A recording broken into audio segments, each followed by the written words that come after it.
Hello everyone, कैसे हैं आप सभी लोग। मैं हूं विवेक फ्रॉम फिनटेक्स प्रो, जहां पर हम बात करते हैं फाइनेंस एंड टैक्सेशन की। एंड आज के सेशन में डिस्कस करने वाले हैं complete guide on share market transactions in India. So अगर आप एक टैक्स प्रोफेशनल हैं और शेयर मार्केट से रिलेटेड जानकारी चाहते हैं, या फिर आप एक ट्रेडर हैं जो कि शेयर मार्केट में ट्रेडिंग करते हैं, आप इन्वेस्टमेंट करते हैं शेयर मार्केट में, म्यूचुअल फंड में एसआईपी करते हैं, तो इन सारे ही सिनेरियो में आज की वीडियो आपके लिए होने वाली है बहुत इंपॉर्टेंट, क्योंकि आज हम डिस्कस करेंगे इन सभी सिक्योरिटी और स्टॉक मार्केट की ट्रांजैक्शंस के ऊपर टैक्सेशन का क्या इंपैक्ट रहता है, किस तरीके से आपको टैक्स देना होता है, और बहुत ही ज्यादा कॉम्प्लिकेटेड चीज है। सो आई विल ट्राई कि ईच एंड एवरी स्टेप बहुत ही डिटेल में आपको मैं समझाऊं। साथ ही में टैक्स प्रोफेशनल्स के लिए जो छोटी छोटी निटिग्रिटीज होती हैं, जो कि आईटीआर फाइलिंग के टाइम पे आपको ध्यान रखनी होती हैं, कंपटीशन के टाइम पे आपको ध्यान रखनी होती हैं, वो सभी चीजें आज के सेशन में डिटेल में डिस्कस करेंगे। साथ में अपने नोटपैड और पेन जरूर रखिएगा, बड़ा सेशन होगा, लंबा सेशन होगा और डिटेल्ड सेशन रहने वाला है। चलिए विदाउट एनी फर्दर डू सीधा स्क्रीन पे चलते हैं, स्टार्ट करते हैं आज के सेशन को।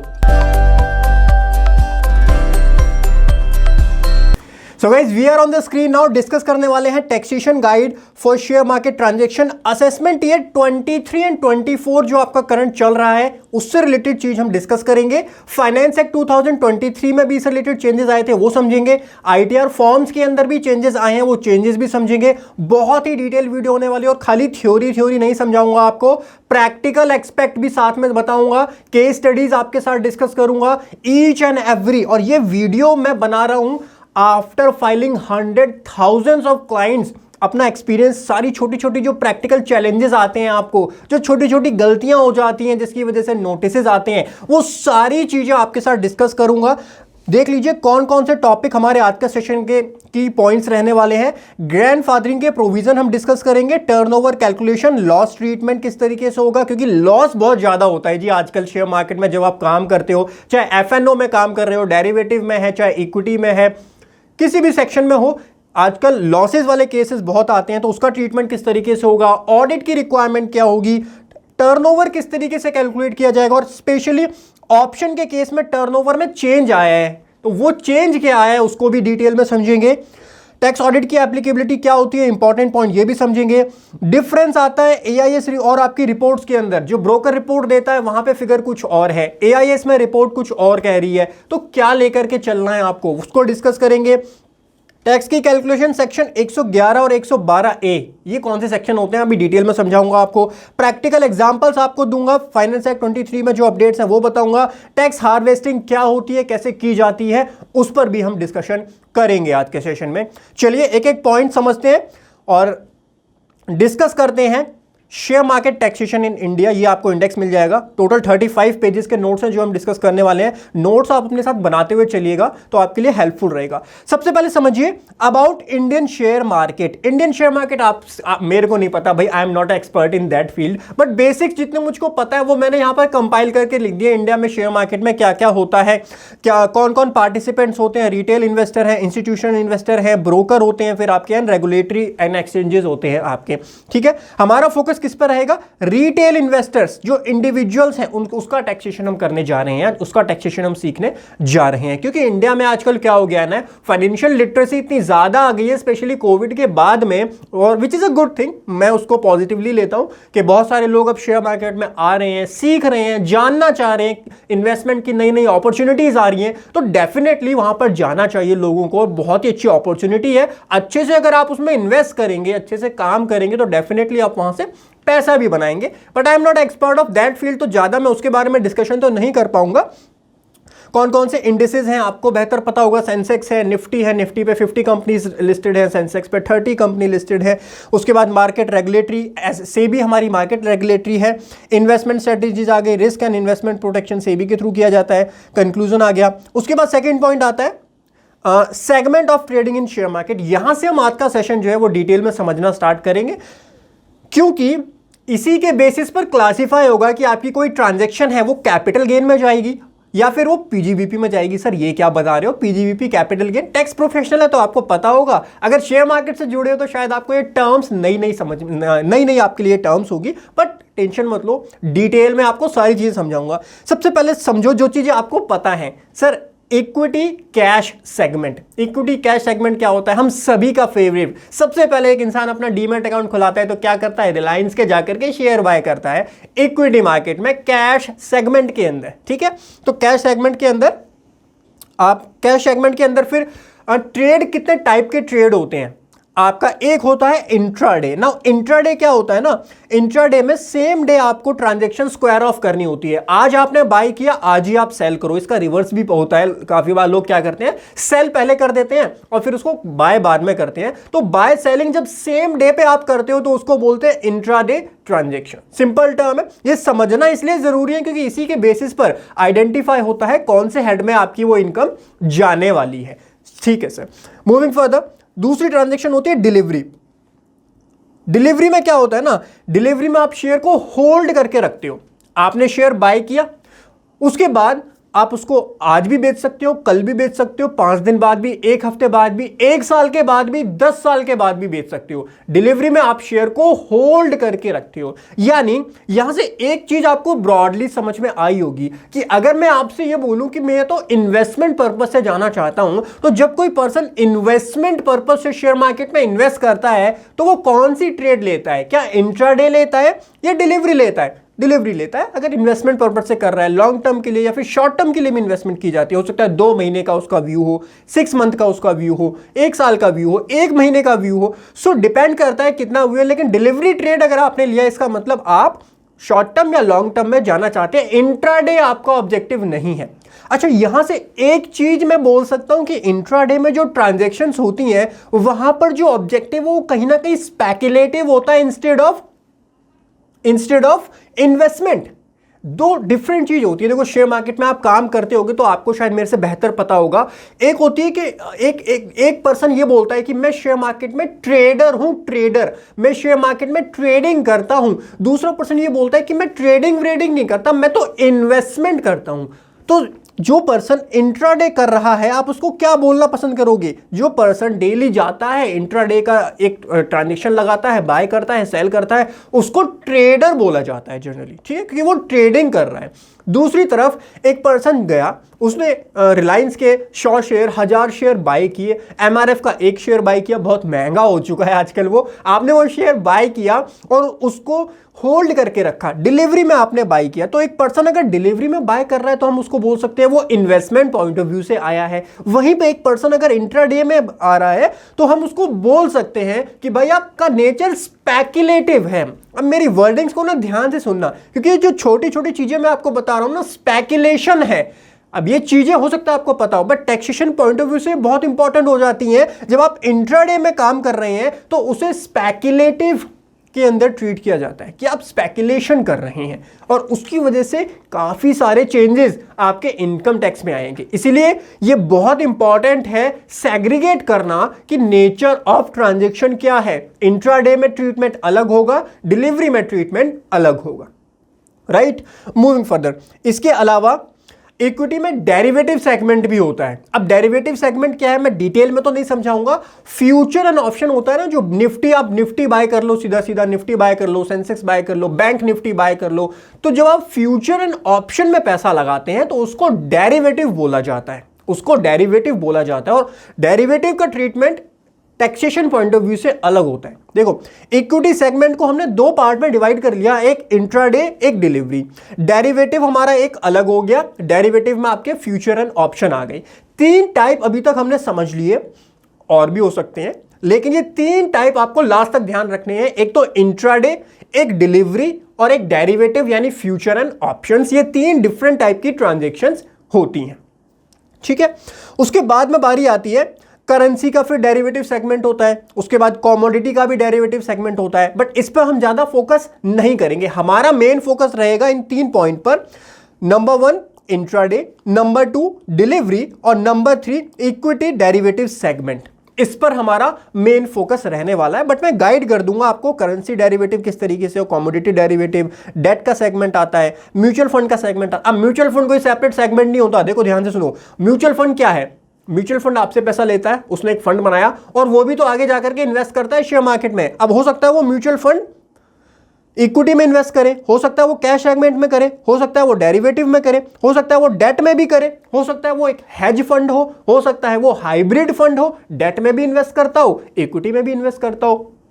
तो म्यूचुअल फंड क्या होता है ना, म्यूचुअल फंड बेसिकली डिपेंड करता है कि म्यूचुअल फंड जो आपकी कंपनी है उसने इवेंचुअली कहां पर इन्वेस्ट किया। ठीक है, तो हो सकता है म्यूचुअल फंड का ट्रीटमेंट उसी तरीके से हो जिस तरीके से हम इक्विटी का ट्रीटमेंट पढ़ेंगे। अब वो क्या चीज होती है आपको थोड़ी देर में मैं डिटेल में समझाऊंगा, म्यूचुअल फंड का टैक्सेशन किस तरीके से किया जाता है। चलिए सर, शेयर मार्केट की बहुत बातें होंगी, इससे ज्यादा ज्ञान मेरे पास है नहीं शेयर मार्केट से रिलेटेड, जितना थोड़ा बहुत आता था आपको समझा दिया।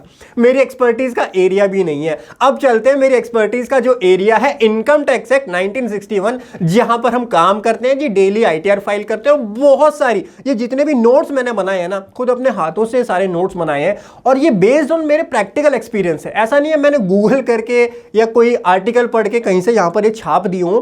ये जितने भी नोट्स हैं ये एक्सपीरियंस से बनाए गए हैं, तो ध्यान से समझिएगा, क्योंकि जो छोटी छोटी दिक्कतें आती हैं मैं वो भी डिस्कस करूंगा और बहुत ही इजी लैंग्वेज में समझाने का ट्राई करूंगा। हेड ऑफ इनकम आ जाइए सर, मेरे को तो पता है यार, मैं तो डेली ITR फाइल करता हूं। 5 हेड होते हैं इनकम के। इनकम टैक्स एक्ट 1961 के अंदर 5 मेन हेड होते हैं हमारे इनकम के। इनकम टैक्स एक्ट बोलता है कि जितने भी आपकी इनकम हुई है ना, उसको इन 5 हेड में से किसी हेड की इनकम में आप डाल दो। पहली आपका हेड होता है income under the head salary, दूसरा हाउस प्रॉपर्टी, तीसरा PGVP, चौथा कैपिटल गेन और पांचवा अदर सोर्सेज। पहला सैलरी, बहुत सिंपल है, जो आपको सैलरी की इनकम मिलती है वो सैलरी हेड के अंदर जाती है, बहुत सिंपल है। हाउस प्रॉपर्टी से जो आपको रेंट वगैरह मिलता है वो जाता है income under the head house property में।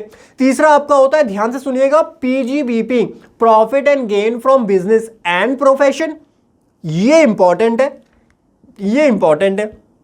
मैंने आपको एक चीज बताई थी अभी थोड़ी देर पहले, हम डिस्कस कर रहे थे इंट्राडे ट्रेडिंग है, फिर मैंने बताया था इन्वेस्टमेंट। तो अगर आप ट्रेडिंग कर रहे हो, ट्रेडिंग कर रहे हो मतलब आप क्या कर रहे हो, बिजनेस कर रहे हो। अब बातों को बहुत बारीकी से सुनिएगा, अगर आप ट्रेडिंग कर रहे हो इसका मतलब आप बिजनेस कर रहे हो, और बिजनेस की जो इनकम जाती है वो कहां जाती है, profit and gain from business and profession यानी PGVP के अंदर जाती है। उसके बाद कैपिटल गेन। कैपिटल गेन क्या होता है, जब आप इन्वेस्टमेंट करते हो, जब आप इन्वेस्टमेंट, मैंने कौन से पॉइंट पे बताया था, जब आप डिलीवरी में कोई शेयर लेते हो सकता है वो लॉन्ग टर्म इन्वेस्टमेंट हो सकता है आपका पॉइंट ऑफ व्यू है 2 साल तक तो मैं ये शेयर अपने पास रखूंगा ही रखूंगा, तो वो हो गया long term investment. Clear, simple है। दूसरा आपका पॉइंट ऑफ व्यू ये हो सकता है कि भाई मैं तो इसको 1 महीना रखूंगा, 1 महीने बाद इसको बेच दूंगा, ये है शॉर्ट टर्म इन्वेस्टमेंट। लेकिन ये पूरा क्या कहलाएगा, इन्वेस्टमेंट कहलाएगा जनरली। अभी बात को ना ध्यान से सुनिएगा, बहुत सारी कंफ्यूजन, बहुत सारी आप नेट पे कहीं पढ़ोगे, कहीं भी कोई वीडियो देखोगे ना, बहुत सारी कंफ्यूजन आती है। सारी कंफ्यूजन क्लियर करूंगा आपकी, क्योंकि ये चीज इतनी टेक्निकल है ना। शेयर मार्केट में इन्वेस्ट करना आज की डेट में इजी है, उसका टैक्सेशन बहुत ज्यादा कॉम्प्लेक्स है। छोड़ दो नॉर्मल पर्सन, टैक्स पेयर को तो छोड़ ही दो, टैक्स प्रोफेशनल्स के भी तोते उठ जाते हैं जब प्रोविजंस पढ़ते हैं, जब कॉम्प्लेक्सिटी में घुसते हैं ना अंदर, तो बहुत ज्यादा कॉम्प्लेक्सिटी आती है। ठीक है, तो इन्वेस्टमेंट जब आप करते हो कोई भी, तो कौन से हेड में जाती है वो, income under the head capital gain, and last होता है हमारा अदर सोर्सेस। ठीक है, इसमें से 2 हेड जो है उनको ध्यान रखिएगा, PGBP, profit and gain from business and profession, and capital gain, क्योंकि इन्हीं के अंदर हमारी सारी चीजें घूमने वाली हैं आज के सेशन में। ठीक है, चलिए आगे बढ़ते हैं। 5 हेड्स मैंने आपके साथ डिस्कस किए। नेक्स्ट आता है classification of share market transaction. ये मैंने आपको स्टार्टिंग में बता दिया था, किस तरीके से आप क्लासिफाई करोगे एक ट्रांजेक्शन को income tax point of view से।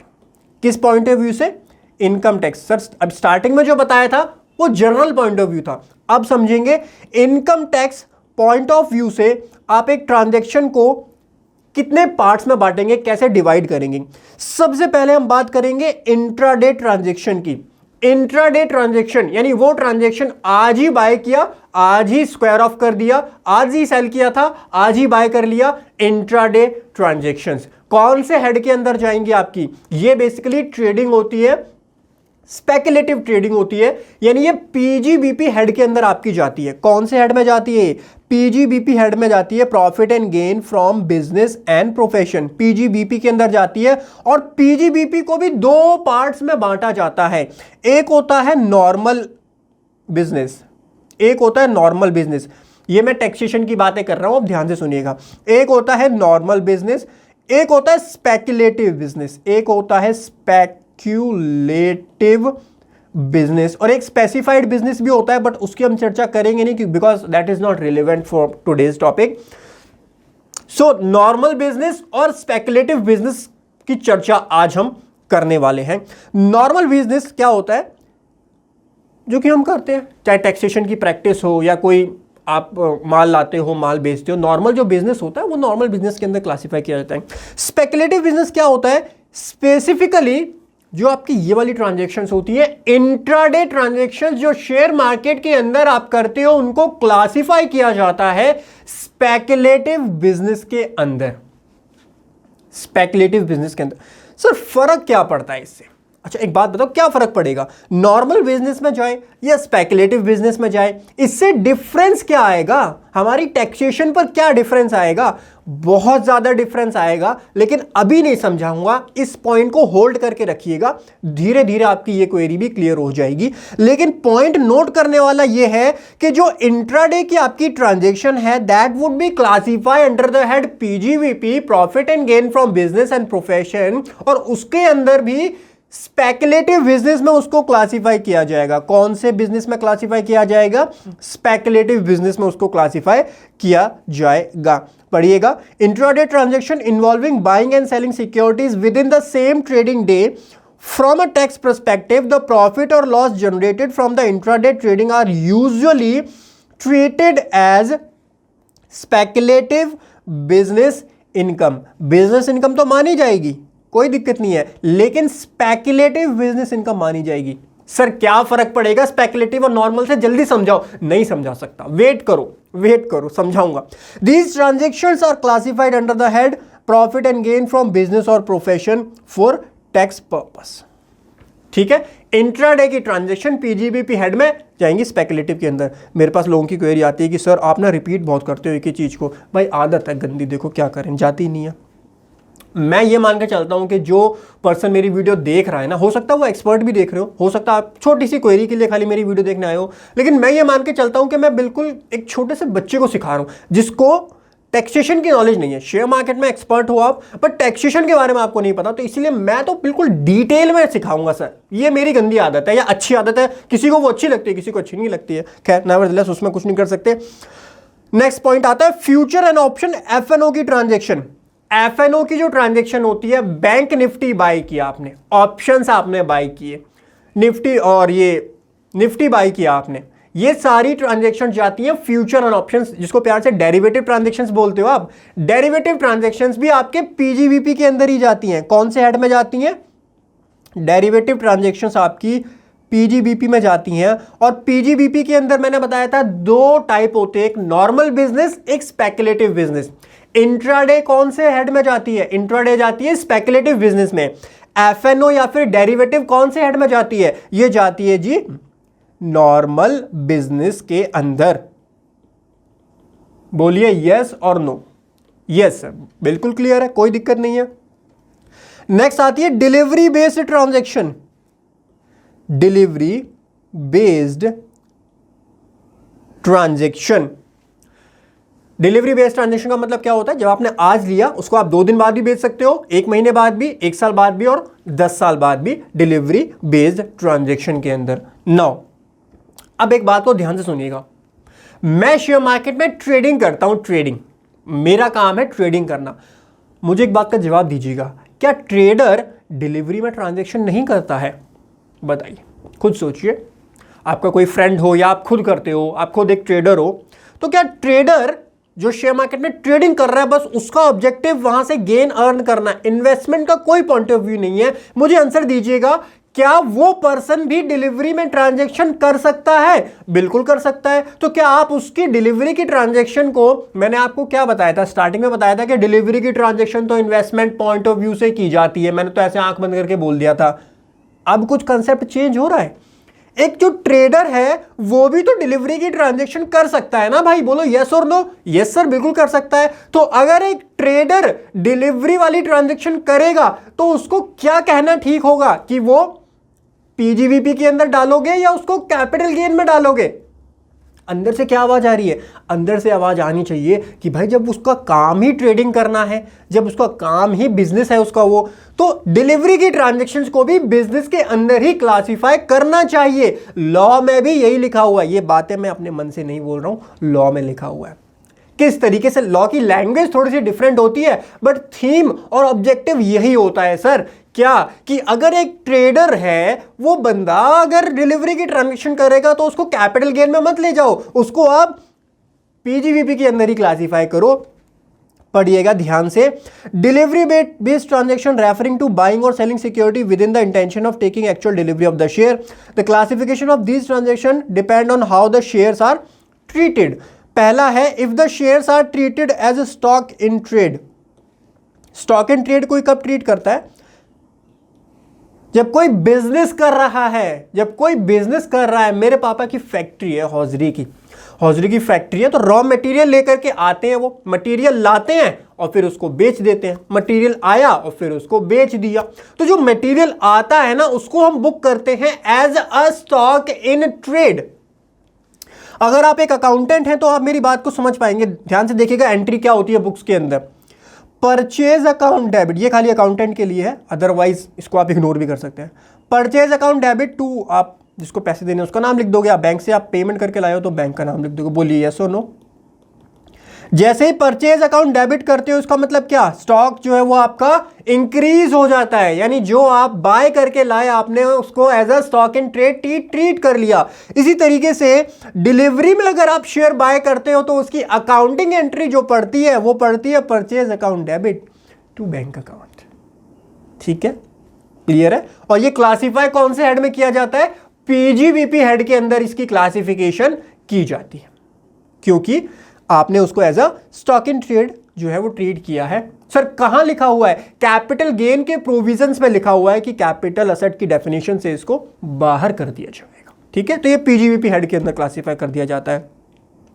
दूसरा आपका पॉइंट आता है कि if the shares are not treated as a stock in trade, जो शेयर्स हैं उसको आप स्टॉक इन ट्रेड नहीं ट्रीट करते, स्टॉक इन ट्रेड की तरह ट्रीट नहीं करते हो।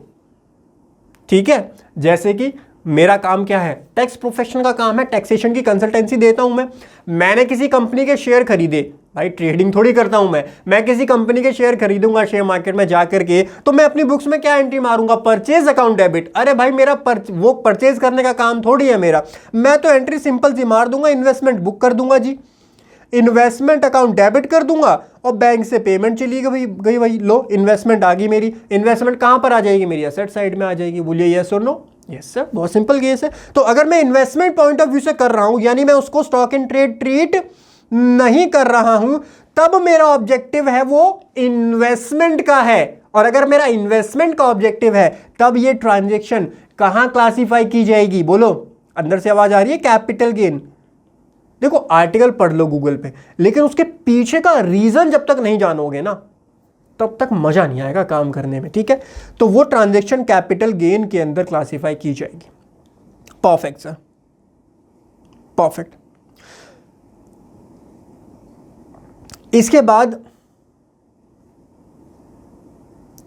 इसके बाद बारी आती है डिविडेंड इनकम की। अच्छा, डिविडेंड इनकम भी तो मिलती है ना। डिविडेंड इनकम, जब शेयर मार्केट में डालोगे, पैसा डालोगे, तो डिविडेंड भी तो आपको मिलता ही होगा ना भाई। डिविडेंड कौन से हेड में जाएगा?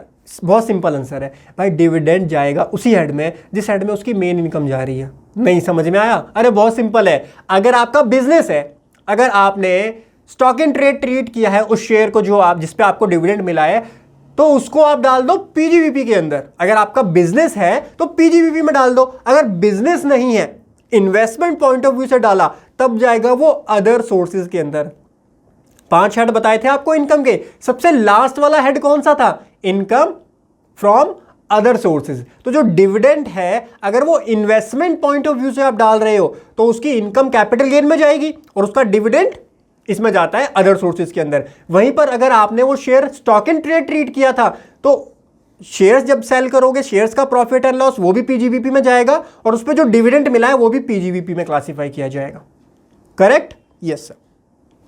और जब शेयर ट्रांसफर करोगे वो तो मैंने डिस्कस कर ही लिया, कैपिटल गेन में जाएगा आपका, अगर आपने इन्वेस्टमेंट पॉइंट ऑफ व्यू से वहां पर डाला हुआ है तो कैपिटल गेन। और कैपिटल गेन में दो टाइप्स होते हैं, एक होता है long term capital gain, capital gain आपके दो टाइप के होते हैं, पता होगा खैर आपको शायद, शॉर्ट टर्म कैपिटल गेन और long term capital gain.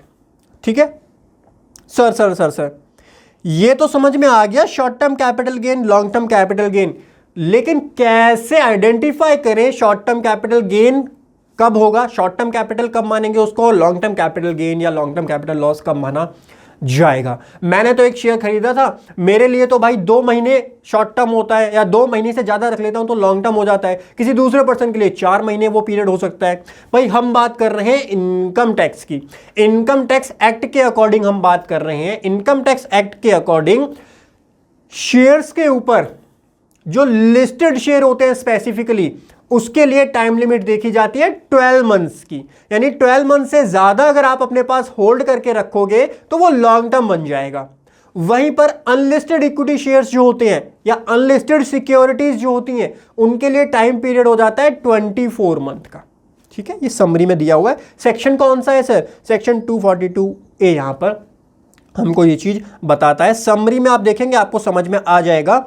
Listed securities more than 12 month, unlisted securities more than 24 months, और लैंड एंड बिल्डिंग खैर रेलिवेंट नहीं है हमारे आज के सेशन के लिए, बट इसके लिए भी 24 मंथ होता है। और इसके अलावा कोई एसेट है आपकी तो उसका 36 मंथ होता है। ठीक है, ये होता है पीरियड ऑफ होल्डिंग। अगर इससे ज्यादा होल्ड करोगे तो लॉन्ग टर्म में आ जाओगे, इससे कम होल्ड करोगे तो शॉर्ट टर्म में आ जाओगे। सर इससे डिफरेंस क्या आएगा, अभी समझाएंगे ना आपको कि डिफरेंस क्या आएगा लॉन्ग टर्म में क्या।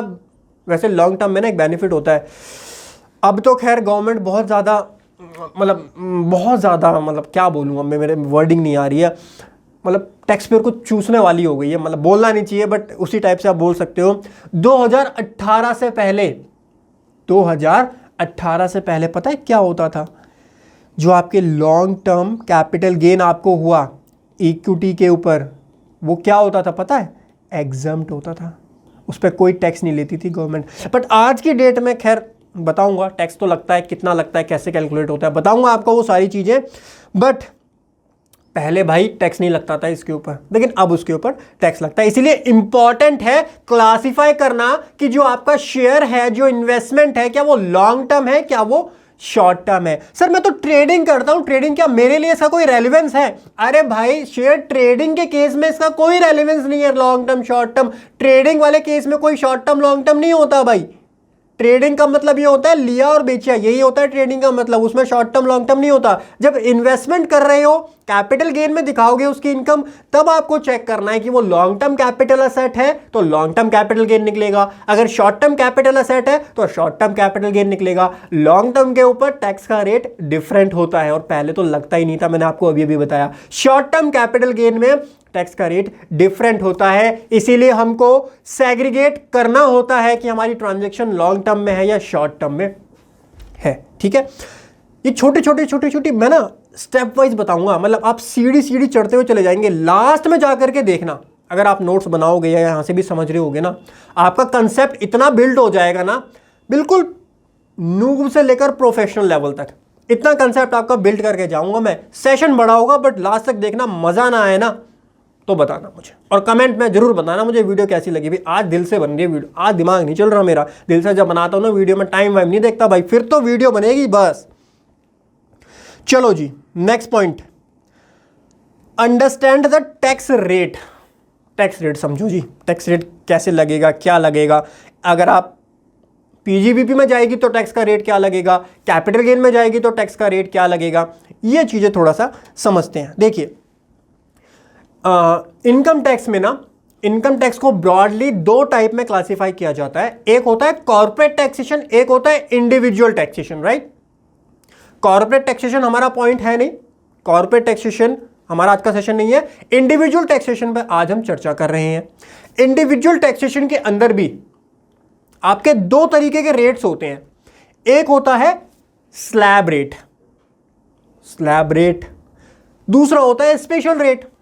अच्छा स्लैब रेट क्या होता है? स्लैब रेट आपको पता होगा, 2.5 लाख तक कोई टैक्स नहीं लगता, फिर 2.5 लाख से 5 लाख तक 5%, ठीक है, 5 लाख से 10 लाख पर 20%, 10 लाख से ऊपर 30% स्लैब रेट। अब स्लैब रेट में भी आजकल ना दो रिजीम चलती हैं। मैं आपको क्यों बोला मैंने स्टार्टिंग में कि टैक्सेशन कंफ्यूजिंग इसलिए हो चुका है क्योंकि टैक्सेशन के खुद के इतने पचड़े हैं ना कि मैं क्या बताऊं। दो टैक्स रिजीम है जी, स्लैब रेट के अंदर भी दो टैक्स रिजीम चलती है, old tax regime, new tax regime. और उसमें भी आप कंफ्यूज हो गए, मुझे पता है आधे से ज्यादा लोग ये सोच रहे होंगे कि 7 लाख की टैक्स लिमिट लगती है। अरे भाई फाइनेंस एक्ट 23 के अंदर जो 7 लाख की लिमिट आई है, जो आपने भर भर के न्यूज चैनलों में सुना है, वो एप्लीकेबल होगी असेसमेंट ईयर 24-25 से। अभी चल रहा है असेसमेंट ईयर 23 एंड 24। तो जो स्लैब रेट आपकी नई वाली लगेगी ना, वो फाइनेंस एक्ट 2022 के अंदर जाकर के देखना, वो वाली न्यू टैक्स रिजीम में लगेगी स्लैब रेट। मेरे पास क्वेरी आती है, सर मैं अपनी आईटीआर फाइल कर रहा हूं।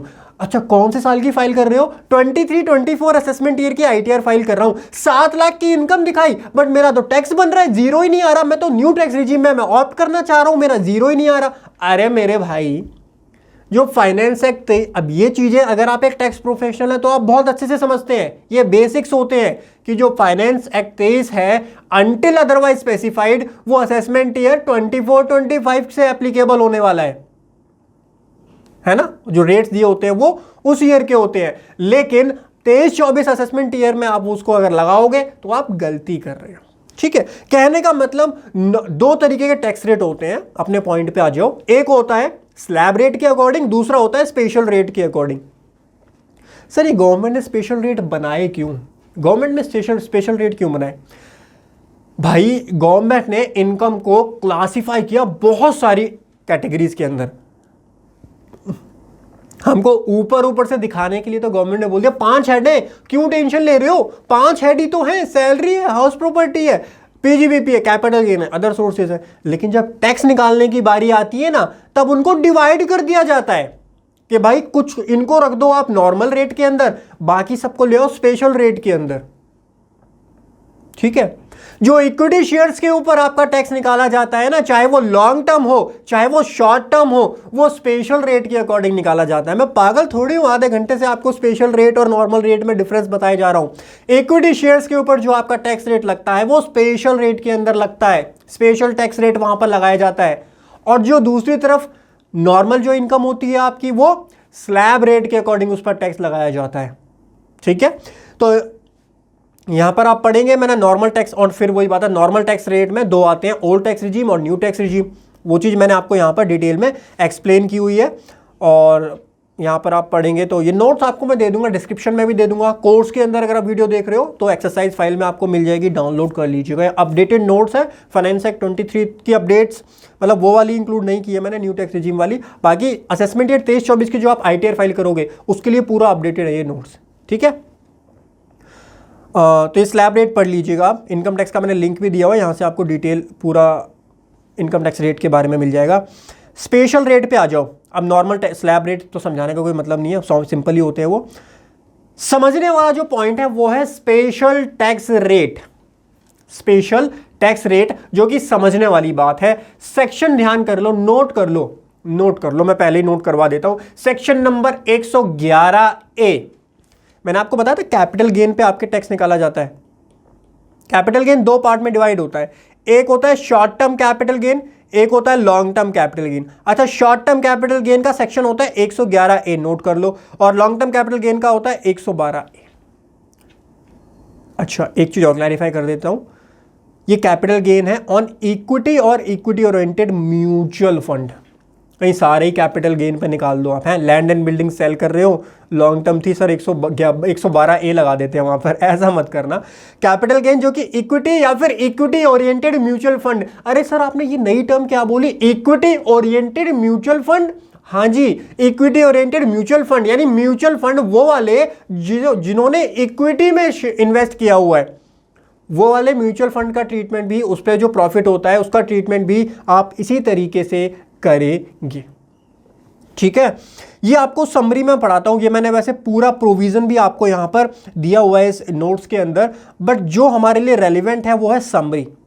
समरी से समझिए, समरी ऑफ 111A, अलग अलग नहीं समझेंगे, एक साथ मैंने एक समरी बनाई है, वहां से समझते हैं। समरी ऑफ 112A, और उसके बाद एक सेक्शन होता है सेक्शन 112, अभी समझाऊंगा वो किस चीज का होता है। ये हमारी कंप्लीट समरी है, इसको ध्यान से समझिएगा। Summary of tax rate on shares and securities के ऊपर टैक्स रेट किस तरीके से लगता है और क्या क्या कॉम्प्लिकेशंस हैं, टैक्स कैसे निकाला जाता है, उसका चार्ट यहां पर आपको मिल जाएगा। अब यहां से थोड़ी सी कॉम्प्लेक्सिटी आना स्टार्ट होगी, मेरे साथ बने रहिएगा, इतने ही इजी शब्दों में समझाऊंगा, बहुत प्यार से समझ जाओगे। Short term capital gain on equity share और equity oriented mutual fund 111A लगता है। शॉर्ट टर्म वाले केस में 15% का टैक्स रेट होता है। वहां पर कितना रेट होता है नोट कर लीजिए, 15% टैक्स रेट होता है।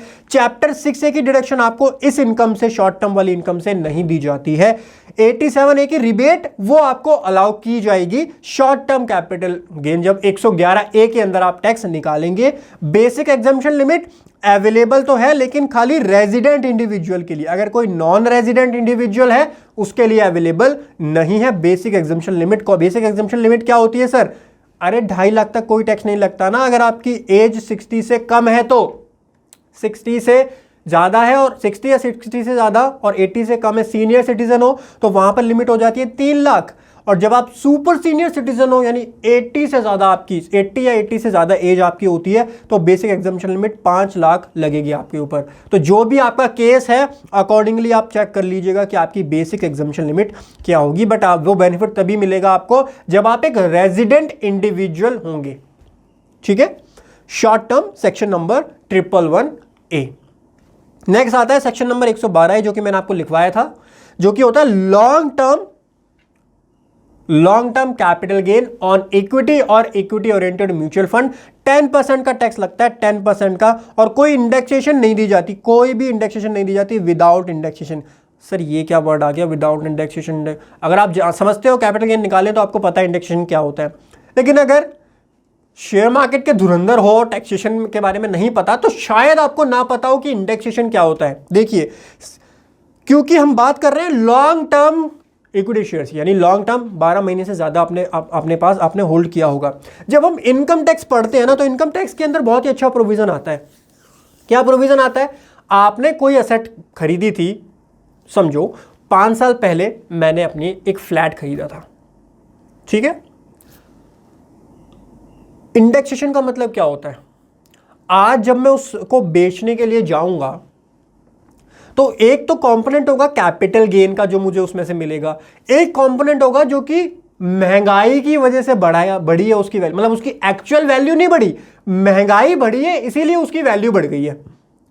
महंगाई बढ़ गई इसीलिए उसकी वैल्यू बढ़ गई। सिंपल सा एग्जांपल देता हूं, समझ जाओगे। मान लो मैंने 5 करोड़ का एक फ्लैट खरीदा था, 5 CR का मैंने फ्लैट खरीदा था 5 साल पहले।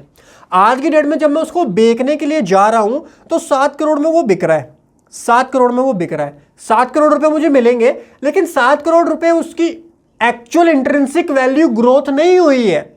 इसमें से 1 करोड़ जो ग्रो हुआ है वो महंगाई की वजह से ग्रोथ हुआ है, वो महंगाई की वजह से ग्रोथ हुआ है, और 1 करोड़ एक्चुअल ग्रोथ है। तो गवर्नमेंट बोलती है कि हम आपको इंडेक्सेशन का बेनिफिट देंगे। सर अब ये कैसे आइडेंटिफाई करेंगे महंगाई की वजह से कितना बढ़ा है? इसके लिए बहुत सिंपल है, CBDT जो हमारा है इनकम टैक्स डिपार्टमेंट, वो कॉस्ट इन्फ्लेशन इंडेक्स इशू करता है। उसके बेसिस पर आप सिंपली कैलकुलेट कर सकते हो कि अगर 5 साल पहले इसकी वैल्यू 5 करोड़ थी तो आज इसकी कॉस्ट क्या होगी। आज की कॉस्ट निकाल लो, उसको बोलते हैं इंडेक्सेशन करना। इंडेक्स्ड कॉस्ट ऑफ एक्विजिशन निकाल लो, 7 करोड़ में से वो माइनस कर दो, वो आपका कैपिटल गेन निकल के आ जाएगा। ये तो मैं बात कर रहा था फ्लैट की, यानी लैंड एंड बिल्डिंग की बात कर रहा था। लेकिन ये बेनिफिट आपको इक्विटी शेयर्स में नहीं दिया जाता है, नोट कर लीजिए। इक्विटी शेयर के अंदर आपको कॉस्ट ऑफ जो CII इंडेक्सेशन का बेनिफिट नहीं मिलता है, चाहे आप 2 साल के लिए होल्ड करो चाहे 20 साल के लिए होल्ड करो, इंडेक्सेशन का बेनिफिट तो सर आपको नहीं मिलेगा वहां पर। लेकिन एक बेनिफिट गवर्नमेंट ने यहां पर दे दिया, 1 लाख तक आपके ऊपर कोई टैक्स नहीं लगाया जाएगा। यानी अगर वो long term capital asset, long term capital gain on equity और इक्विटी ओरिएंटेड म्यूचुअल फंड है, 1 लाख तक उसके ऊपर कोई भी टैक्स नहीं लगेगा आपका। यहीं से एक कंसेप्ट निकल के आता है जो कि मैं थोड़ी देर में डिस्कस करूंगा, जिसको बोला जाता है टैक्स हार्वेस्टिंग। अब ये चीज़ देखो, टैक्स हार्वेस्टिंग बिल्कुल लीगल है, पहली चीज़ तो ये, मैं अपनी वीडियो में जो भी चीज़ बताता हूँ लीगल बताता हूँ, इलीगल या गलत काम मैं किसी भी वीडियो में नहीं बताता हूँ। परफेक्टली लीगल कंसेप्ट है, अप्लाई कर सकते हो आप, बहुत ही सिंपल भी है, ऐसा नहीं है कोई बहुत ज़्यादा कॉम्प्लेक्स चीज़ होगी, बहुत सिंपल कंसेप्ट होता है टैक्स हार्वेस्टिंग का, जो कि मैं आपके साथ डिस्कस करूंगा। साथ ही में चैप्टर 6 की डिडक्शन आपको नहीं मिलती है और रिबेट भी आपको यहाँ अलाउ नहीं की जाती, क्योंकि आपको 1 लाख का बेनिफिट पहले दे दिया, तो जो रिबेट होती है वो रिबेट आप इसमें से माइनस नहीं कर सकते हैं। और एग्जाम्शन, बेसिक एग्जाम्शन लिमिट आपके लिए अवेलेबल होती है यहाँ पर।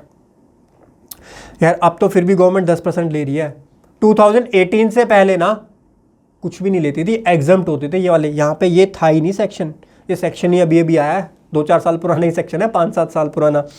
तो अभी आया है सेक्शन आपका 112A, ठीक है। 10% आपका रेट है, 1 लाख से अबव जो आपके कैपिटल गेन होंगे उसके ऊपर लगाया जाएगा, 1 लाख तक एग्जम्पशन आपको मिल जाएगी।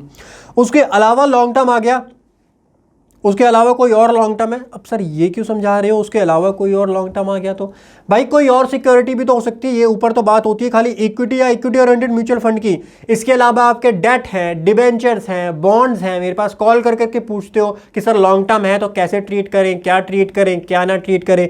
तो भाई 112 के अंदर ले जाओ ना, अगर 112A में वो फॉल नहीं कर रहा है तो आप 112 के अंदर ले जाएंगे उसको। जो आपका डिबेंचर्स हैं, डेट हैं, बॉन्ड है, जितने भी रह गए इक्विटी और इक्विटी ओरिएंटेड म्यूचुअल फंड के अलावा डेट ओरिएंटेड म्यूचुअल फंड्स हैं, वो सारे आपके 112 में टैक्स किए जाते हैं। 112 सेक्शन हमको बताता है 10% टैक्स विदाउट इंडेक्सेशन है तो 10% का टैक्स रेट लगेगा, और विद इंडेक्सेशन आप ले रहे हो तो 20% का आपको यहाँ पर टैक्स रेट लगाया जाएगा, ठीक है। एंड आपको चैप्टर 6 से की डिडक्शन नहीं मिलेगी, 87A की रिबेट आपको यहां मिल जाएगी, अवेलेबल फॉर रेजिडेंट इंडिविजुअल। उसके अलावा और कोई शॉर्ट टर्म है, जैसे कि सर डिबेंचर्स, डेट हमने बेच दिए। अब डेट डिबेंचर जो होते हैं, मान लीजिए वो लिस्टेड नहीं है, अनलिस्टेड सिक्योरिटीज है, तो 24 मंथ है, 24 मंथ से पहले बेचोगे तो शॉर्ट टर्म होगा, तो उस केस में वो शॉर्ट टर्म कैपिटल एसेट बनेगा आपका, और any short term capital asset में जाता है स्लैब रेट के अकॉर्डिंग उसके ऊपर टैक्स का चार्ज किया जाता है, और आपको चैप्टर 6 की डिडक्शन भी मिल जाती है और रिबेट भी 87A की मिल जाती है यहां पर। तो ये आपकी समरी थी टैक्सेशन की। इन कुछ सेक्शंस को जरूर नोट कर लीजिएगा, ध्यान रखिएगा। सेक्शन 111 है short term capital gain on equity और equity oriented mutual fund, long term capital gain on equity oriented mutual fund section 112A के अंदर टैक्स किए जाते हैं। चलिए बात आती है ग्रैंडफादरिंग प्रोविजन की। अब ये ग्रैंडफादरिंग प्रोविजन क्या है और क्यों है, इसको समझना बहुत जरूरी है। ये छोटे छोटे स्टेप्स में मैंने डिवाइड कर दिया है पूरे नोट्स को, एक एक स्टेप वाइज आगे बढ़ते जाओ, आगे बढ़ते जाओ, लास्ट में जाकर के पूरा कंसेप्ट बिल्ड हो जाएगा आपका। लेकिन स्टेप वाइज चलो। अब आपने समझ लिए टैक्स के रेट, समझ लिए डिटेल में कितना टैक्स लगता है। उसके बाद बारी आती है ग्रैंडफादरिंग प्रोविजन की। अब ये चीजें ना एक वीडियो में समझाने के लिए मुझको बनानी पड़ती है डिटेल वीडियो, वरना यूट्यूब का एल्गोरिथम तो ये कहता है कि 10 मिनट या 15 मिनट से ज़्यादा की वीडियो मत बनाओ। लेकिन मैं अगर 10 मिनट 15 मिनट पर स्टिक हो जाऊंगा ना, मैं उसमें भी वीडियो बना सकता हूँ, आपको ये बना के दे सकता हूँ, 2-2 मिनट में सब कुछ समझा दूंगा। बट वो सर के ऊपर से जाने वाली बात होती है। अगर मैं आपको ये नहीं समझाऊंगा कि 2018 से पहले लॉन्ग टर्म कैपिटल गेन जो होते थे वो एग्जम्प्ट होते थे, तो आपको ग्रैंडफादरिंग के प्रोविजंस रट लोगे, फॉर्मूला समझा दूंगा, बट कंसेप्ट समझ में नहीं आएगा। समझो अब ध्यान से, 2018 से पहले आपके लॉन्ग टर्म कैपिटल गेन जो होते थे वो एग्जम्प्ट होते थे। मान लीजिए मैंने शेयर लिए 2015 में जाकर के, और आज 2023 में जाकर के मैं वो शेयर बेच रहा हूं। गवर्नमेंट मेरे पास आती है, बोलती है आपने 2013 में शेयर कितने रुपए का लिया था। मैंने बोला था मैंने 1 लाख रुपए के शेयर लिए थे। कितने रुपए के लिए थे? 1 लाख रुपए के शेयर मैंने लिए थे 2013 में। आज जब मैं बेच रहा हूं, आज जब मैं सेल करने जा रहा हूं, तो 5 लाख रुपए के शेयर वो मैंने सेल किए 2023 में। गवर्नमेंट मेरे पास आई, बोली विवेक इधर आओ, एक काम करो, 5 लाख में से 1 लाख माइनस कर दो, इंडेक्सेशन तो मिलेगा नहीं, बचे 4 लाख रुपीज। 4 लाख में से 1 लाख आपको मिल जाए, क्योंकि ये लॉन्ग टर्म हो गया, 12 मंथ से ज्यादा हो गया ना, लॉन्ग टर्म हो गया, लॉन्ग टर्म कैपिटल गेन आ गए 4 लाख के। 1 लाख तो आपको 1 लाख की हम छूट दे देते हैं सेक्शन नंबर 112A के अंदर। 1 लाख माइनस कर लो, जितना बैलेंस बचा 3 लाख। 3 लाख के ऊपर आप हमको 10% दे दो, 30,000 रुपए का टैक्स आप हमको इसके ऊपर दे दीजिए। गवर्नमेंट मेरे पास आई कि इसके ऊपर आप मेरे को 30,000 रुपए का टैक्स दीजिए। मेरा खून खौल गया। क्यों मेरा खून खौल गया? मैंने कहा भाई गवर्नमेंट एक बात बताओ, मेरे साथ मेरे पार्टनर ने, रजत ने भी तो लिए थे 2013 में शेयर, खाली मैंने थोड़ी लिए थे, दोनों ने 1-1 लाख रुपए इन्वेस्ट किए थे। उसने तो 2 साल के बाद बेच दिए, उसने भी लॉन्ग टर्म करके बेचे, उसने 2 साल के बाद बेचे, और उसने बेचे मान लो 2 लाख रुपए के, 3 लाख ले लो एग्जांपल के लिए, उसने 3 लाख के बेचे, और उसका जो 2 लाख का कैपिटल गेन आया आपने पूरा का पूरा एग्जम्प्ट कर दिया, और मेरे ऊपर आप पूरा का पूरा टैक्स लगा रहे हो। भाई तो मुझे भी तो बेनिफिट दो ना, जो गेन मुझको अप्रैल 2018 तक हुआ, अब इस वर्डिंग को नोट कीजिएगा, जो गेन मुझको अप्रैल 18 तक यानी 2018 जब से आपका टैक्सेशन लगना इस पे स्टार्ट हुआ है, उस पीरियड का जो गेन है उसका बेनिफिट मुझको भी तो दिया जाए, क्योंकि टैक्स तो आपने लगाना स्टार्ट किया 2018 के बाद में। टाइमलाइन से ये चीज समझ में आएगी। ये टाइमलाइन देखो सर, ये 2018 है, 2015 में मैंने बाई की, 13 में बाई किए थे, 13 ले लो कोई दिक्कत नहीं उसमें, और 2023 में मैंने उसको सेल किए। यहां ये हमारा पीरियड कौन सा है जब आपके लॉन्ग टर्म कैपिटल गेन क्या होते हैं, टैक्सेबल होते हैं। ये पीरियड कौन सा है जब आपके long term capital gain exempt होते हैं।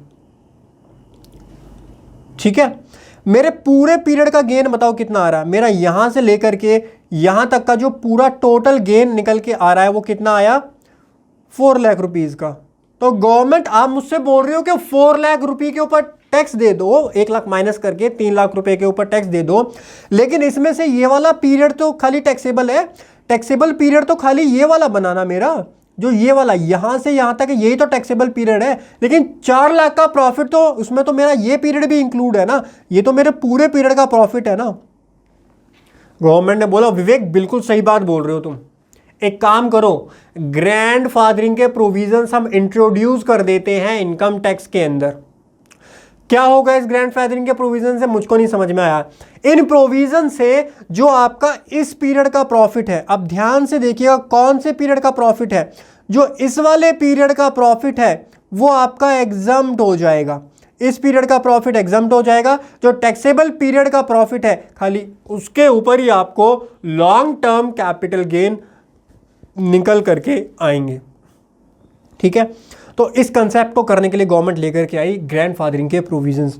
अब इसका फॉर्मूला समझ लो, क्या फॉर्मूला होता है, बहुत ही सिंपल सा फॉर्मूला होता है, ध्यान से देखिए क्या फॉर्मूला होता है। यहां पर गवर्नमेंट ने बोला according to the provision for transfer of share और equity until 31 January 2018 the cost of acquisition would be determine at the higher of the following. आपकी कॉस्ट ऑफ एक्विजिशन को हम बढ़ा देंगे, कॉस्ट ऑफ एक्विजिशन आपकी higher of the following हो जाएगी, या तो एक्चुअल कॉस्ट ऑफ एक्विजिशन, या फिर अच्छा आपको अपना एग्जांपल ही लेकर के मैं दे देता हूं। मान लो ये जो डेट बता रहे हैं कि 31 जन 2018 को जो मेरा शेयर था उसकी प्राइस थी, मैंने कितने का खरीदा था, 1 लाख रुपए का बाई किए थे, 1 लाख के बाई किए थे, 5 लाख के बेच दिए, और 2018 में जिस डेट का ये प्राइस बोल रहे हैं उस डेट को 2,50,000 रुपये शेयर के प्राइस हो गए थे। मतलब टोटल बता रहा हूं मैं, यूनिट मल्टीप्लाई बाय रेट को मल्टीप्लाई करके 2,50,000 उसका प्राइस हो गया था। ठीक है, तो मेरे को फॉर्मूले में से आपको बताना है कॉस्ट ऑफ एक्विजिशन, उसके बाद lower of the following, lower of the following में आता है fair market value of the share on 31 Jan 2018 और the actual sale consideration receive upon the transfer of asset. बताइए, फिगर पुट कर दीजिए, answer आ जाएगा आपका। तो एक्चुअल कॉस्ट ऑफ एक्विजिशन मेरी 1 लाख रुपए थी, and then lower of the following 31 Jan 2018 को 2,50,000 रुपये। ठीक है, और सेल कंसिडरेशन तो मेरी 5 लाख के मैंने बेचे थे शेयर्स अपने, तो 5 लाख रुपीज। अब लोअर ऑफ द फॉलोइंग, इन दोनों में से लोअर फिगर कौन सी आई बताइए, ये हमारी लोअर फिगर। ठीक है, तो इसमें और इसमें, इन दोनों में विच एवर इज हायर, इन दोनों में विच एवर इज हायर वो मेरी कॉस्ट बन जाएगी। यानी कॉस्ट क्या बनेगी, 2,50,000 मेरी कॉस्ट बन जाएगी। इसका मतलब 5 लाख में से मैं अपनी कॉस्ट माइनस करूंगा, कॉस्ट ऑफ एक्विजिशन 2,50,000, तो मेरे गेन आएंगे 2,50,000 के। ठीक है, अब ये हुआ क्या, ध्यान से सुन लो। ग्रैंडफादरिंग के प्रोविजन के बाद मेरे गेन आ रहे हैं 2,50,000। मैंने कहा यार गवर्नमेंट मुझे पागल तो नहीं बना रही है कहीं, चेक कर लेता हूं मैं एक बार अपने एग्जाम्पल में, जो मैं अभी एग्जाम्पल दे रहा था। भाई गवर्नमेंट ने क्या बोला कि जितना गेन आपको हुआ है 2018 तक, अगर वो आपकी कॉस्ट से ज्यादा है तो उसको अपनी कॉस्ट मान लो, उसको अपनी कॉस्ट मान लो। यानी इसका इवेंचुअल इफेक्ट ये पड़ता है कि जो मैंने आपको बताया था ना, एग्जम्प्ट पीरियड वाले जो आपके गेन थे वो यहां से रिमूव हो जाते हैं ऑटोमेटिकली, और जो गेन आपके एग्जम्पशन के बाद टैक्सेबल पीरियड के बनते हैं वही यहां पर चार्ज किए जाते हैं। ठीक है, ये होते हैं ग्रैंडफादरिंग के प्रोविजन। समझिए, अब आप डिटेल में समझे होंगे इसको। ये मैंने आपको कुछ एग्जांपल्स भी दिए हुए हैं, इनको आप जरूर चेक कर लीजिएगा। अब बारी आती है टैक्स हार्वेस्टिंग की। ऊपर चलिए, समरी जब मैं आपको पढ़ा रहा था, जब ये 1 लाख की बारी आई थी कि 1 लाख तक कोई टैक्स नहीं लिया जाएगा, यानी जितने कैपिटल गेन बने, जैसे हमारे अभी एग्जाम्पल में 2,50,000 बने, 1 लाख इसमें से आपके एग्जाम कर दिए जाएंगे, और जो बैलेंस होगा वो कितना होगा, 1,50,000, उसके ऊपर खाली आपको टैक्स देना पड़ेगा। ठीक है, तो इस 1 लाख की वजह से हमारा एक कंसेप्ट निकल के आ जाता है टैक्स हार्वेस्टिंग का। बहुत ही प्यारा, बहुत ही लीगल कंसेप्ट है, कोई भी इसमें दिक्कत वाली बात नहीं होती। देखिएगा, एक है मिस्टर ए, एक है मिस्टर बी। मिस्टर बी ने क्या किया, एक शेयर बाय किया और 3 साल तक रखा उसको। 1 साल, पूरा 3 साल तक उसने रखा। यहां पर उसने बाय किया था कितने का, 1,50,000 का बाय किया था, 4 लाख का उसने बेच दिया। सिंपल केस है, लॉन्ग टर्म हो गया आपका। 4 लाख में से आप 1,30,000 माइनस करोगे तो कितना आ जाएगा, 2,50,000। सिंपल है भाई, 2,50,000 में से आप 1 लाख माइनस करो, 2,50,000 में से आप 1 लाख माइनस करो, कितना आया, 1,50,000। एंड 1,50,000 के ऊपर कितना 10% लगेगा, कौन से सेक्शन में, सेक्शन 112 ए के अंदर 10% लगेगा, 15,000 का आपका टैक्स आ जाएगा यहाँ। सिंपल एग्जांपल है, कोई दिक्कत आपको, कोई दिक्कत नहीं। वहीं पर मिस्टर ए भी थे, मिस्टर दोनों ने साथ के साथ इन्वेस्ट किया था। मिस्टर ए ने भी 1.5 लाख रुपए लगाए थे, ये ईयर 1 और ईयर 2। सो ईयर 1 पे जो शेयर का प्राइस गया वो कितना गया, 1 मिनट रुकिए, ईयर 1 पे चला गया शेयर का प्राइस आपका 2,50,000 रुपये, फिर गया आपका 3,50,000 रुपये, यहाँ चला गया, और यहाँ पे आ गया 4,50,000 रुपये। ये 4,50,000, 4 लाख था ना, 4 ही लाख है, दोनों ने मान लो सेम ही शेयर बाय किए। इसकी जगह ये वाला प्राइस कर देते हैं ना, सेम शेयर ले लेके चलते हैं, 4 लाख। बोलिए, तो सिचुएशन सेम है, 1.5 लाख और 4 लाख, कोई दिक्कत नहीं है। लेकिन मिस्टर ए ने एक दिमाग चलाया यहां पर। मिस्टर ए ने सोचा मैं एक काम करता हूं, क्योंकि अगर मैं 3 साल के बाद पूरा का पूरा बेचूंगा तो मुझको खाली 1 लाख रुपए का बेनिफिट मिलेगा। लेकिन अगर मैं तीनों साल बेच करके उस पैसे को री इन्वेस्ट करूं, मुझको इन्वेस्ट तो 3 साल ही करना है, लेकिन अगर मैं उसको बेच करके री इन्वेस्ट करूं तो उस सिनेरियो में मुझको 1 लाख रुपए का बेनिफिट हर साल हो जाएगा। जैसे कि देखो, मिस्टर ए ने क्या किया, 1 साल इनका यहां पे कंप्लीट हुआ तो वो लॉन्ग टर्म कहलाएगा, 1 साल कंप्लीट हो जाएगा तो लॉन्ग टर्म कैपिटल गेन बन जाएंगे ना। ठीक है, इसी यहां पे इसने 2,50,000 रुपये का वो शेयर बेच दिया। ठीक है, 2,50,000 के बेच करके दोबारा से 2,50,000 रुपये के उसने वही शेयर खरीद ली, क्योंकि आज अब यहां पे तो प्राइस 250 हो गया ना, 250 के खरीदे और फिर अगले साल जाकर के उसको 350 के बेच दिया। ठीक है, फिर नेक्स्ट ईयर जाकर के उसने उसको 3,50,000 350 इन्वेस्ट किए और 4 लाख रुपये में उसको बेच दिए। ठीक, यहां से तो इसकी कॉस्ट कितनी थी, 1,50,000 माइनस करो, 1 लाख ये आ गया। यहां पे कॉस्ट हो गई थी इसकी 2.5 लाख रुपए, कितना आ गया, 1 लाख ये आ गया। यहां पे कॉस्ट हो गई थी 3,50,000 रुपए, तो यहां पे 50,000 का प्रॉफिट। टोटल प्रॉफिट कितना हुआ बताइए, एक और एक, दो और दो 2.5 लाख, 2,50,000 रुपये। भाई इसको भी टोटल प्रॉफिट 250 का हुआ एंड इसको भी 250 का हुआ। अरे सर प्रॉफिट तो दोनों को सेम ही होगा ना जब सेम शेयर में इन्वेस्ट किया है तो। लेकिन अब टैक्स निकालो, मिस्टर ए का टैक्स किस तरीके से निकालोगे? भाई इस ईयर के अंदर 1 लाख रुपए का आया तो 1 लाख रुपए की आपको बेनिफिट भी तो मिल जाएगा। 1 लाख रुपए का क्या बेनिफिट मिलेगा? 112 ए के अंदर 1 लाख का बेनिफिट मिल गया, बचा नील, और नील के ऊपर टैक्स नील ही आता है। नेक्स्ट ईयर भी 1 लाख का प्रॉफिट बचा था तो 1 लाख आपका यहां से एग्जम्प्ट हो जाएगा, यहां पर भी नील प्रॉफिट कैपिटल गेन नील आया, टैक्स भी नील आएगा। यहां पर 50,000 था तो यहां पर वैल्यू 1 लाख है ही नहीं इसका, तो 50,000 पूरा एग्जम्प्ट हो जाएगा, यहां पर भी नील। भाई 1 रुपए का टैक्स नहीं लगा, मिस्टर ए को 1 रुपए का टैक्स नहीं लगा और मिस्टर बी को 15,000 रुपए का टैक्स लग गया। इसी कंसेप्ट को बोला जाता है टैक्स हार्वेस्टिंग। मिस्टर ए ने टैक्स हार्वेस्टिंग का कंसेप्ट यूज करते हुए हर साल 1-1 लाख का बेनिफिट उठाया। उनका जो गेन था उस गेन में से उन्होंने उस जो उनको 1 लाख रुपए की एग्जम्पशन मिल रही थी उसको एडजस्ट करवाया। वहीं पर मिस्टर बी से गलती क्या हो गई, उन्होंने पूरा प्रॉफिट 3 साल का बुक कर लिया और उनको पूरे 3 साल में 1 लाख रुपए का ही तो एग्जम्पशन मिली और इसको 3 साल में कितने की मिल गई? 3 लाख का तो उसको प्रॉफिट ही नहीं होता, 2.5 लाख की एग्जम्पशन ये ले चुका है। इसीलिए मिस्टर ए को कोई भी टैक्स नहीं लगता है। ये कंसेप्ट होता है हमारा किस चीज़ का? टैक्स हार्वेस्टिंग का कंसेप्ट इस तरीके से यूज़ किया जाता है। री इन्वेस्टिंग भी बोला जाता है इसको और टैक्स हार्वेस्टिंग भी बोला जाता है। ठीक है सर, समझ गए? पूरा मैंने एक कंसेप्ट देखिए यहाँ पे एग्जाम्पल के साथ थ्योरी में भी दिया हुआ है, मैंने आपको प्रैक्टिकल केस स्टडी भी आपके साथ डिस्कस कर ली कैसे ये काम करती है। नेक्स्ट पॉइंट आता है set off and carry forward of losses. जी ये भी बहुत ज्यादा इंपॉर्टेंट है, समझिएगा। मैंने आपको 5 हेड बताए थे इनकम टैक्स के अंदर, एक salary, house property, PGBP, capital gain and other sources. ठीक है sir. Intra head set off क्या होता है? इंट्रा हेड का सेट ऑफ का मतलब होता है जब एक हेड के अंदर ही सेट ऑफ करवाया जा रहा हो। जैसे कि मान लीजिए मेरे 2 बिजनेस हैं, एक मेरा टैक्सेशन की कंसल्टेंसी का बिजनेस है, एक मैं ऑनलाइन सेलिंग करता हूं, अपना प्रोडक्ट्स बेचता हूं। एक में मुझको लॉस हो जाता है और एक में मुझको प्रॉफिट हो जाता है, तो एक के लॉस को मैं दूसरे के प्रॉफिट से एडजस्ट कर देता हूं सिंपली।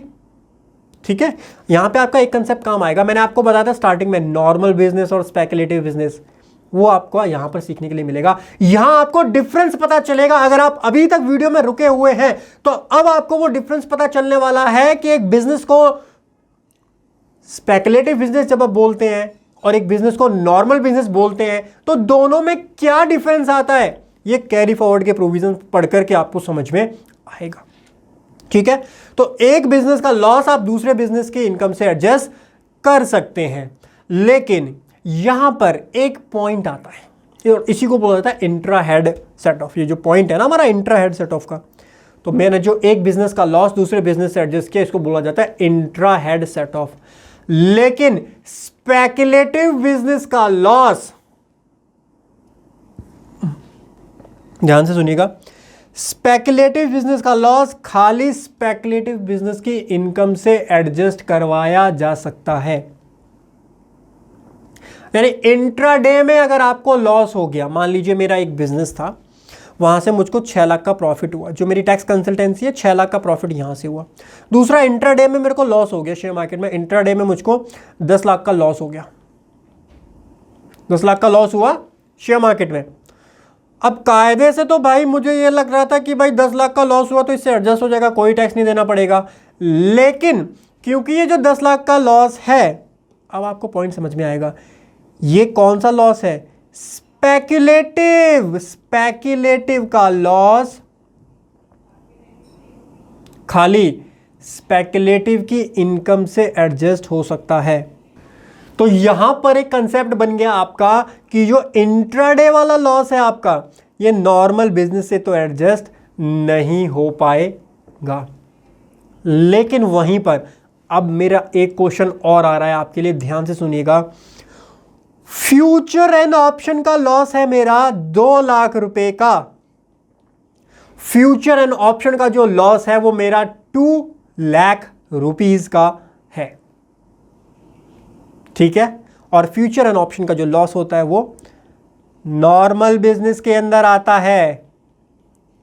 ये भी मेरा नॉर्मल बिजनेस है, तो ये वाला लॉस तो इससे एडजस्ट हो जाएगा, लेकिन ये वाला लॉस इससे एडजस्ट नहीं होगा। बोलिए क्लियर हुआ या नहीं हुआ?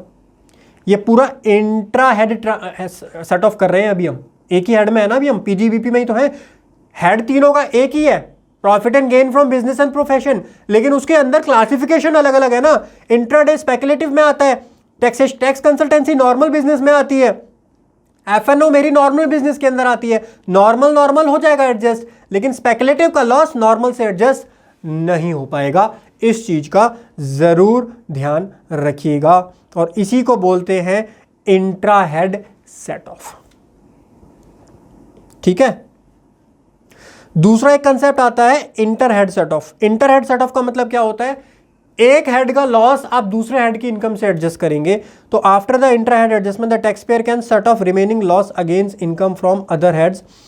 एग्जाम्पल, लॉसेस अगर आपको होते हैं फ्रॉम हाउस प्रॉपर्टी, वो आप सैलरी हेड की इनकम से एडजस्ट करवा सकते हैं। Given below are few more such instances of an interhead or set off of losses.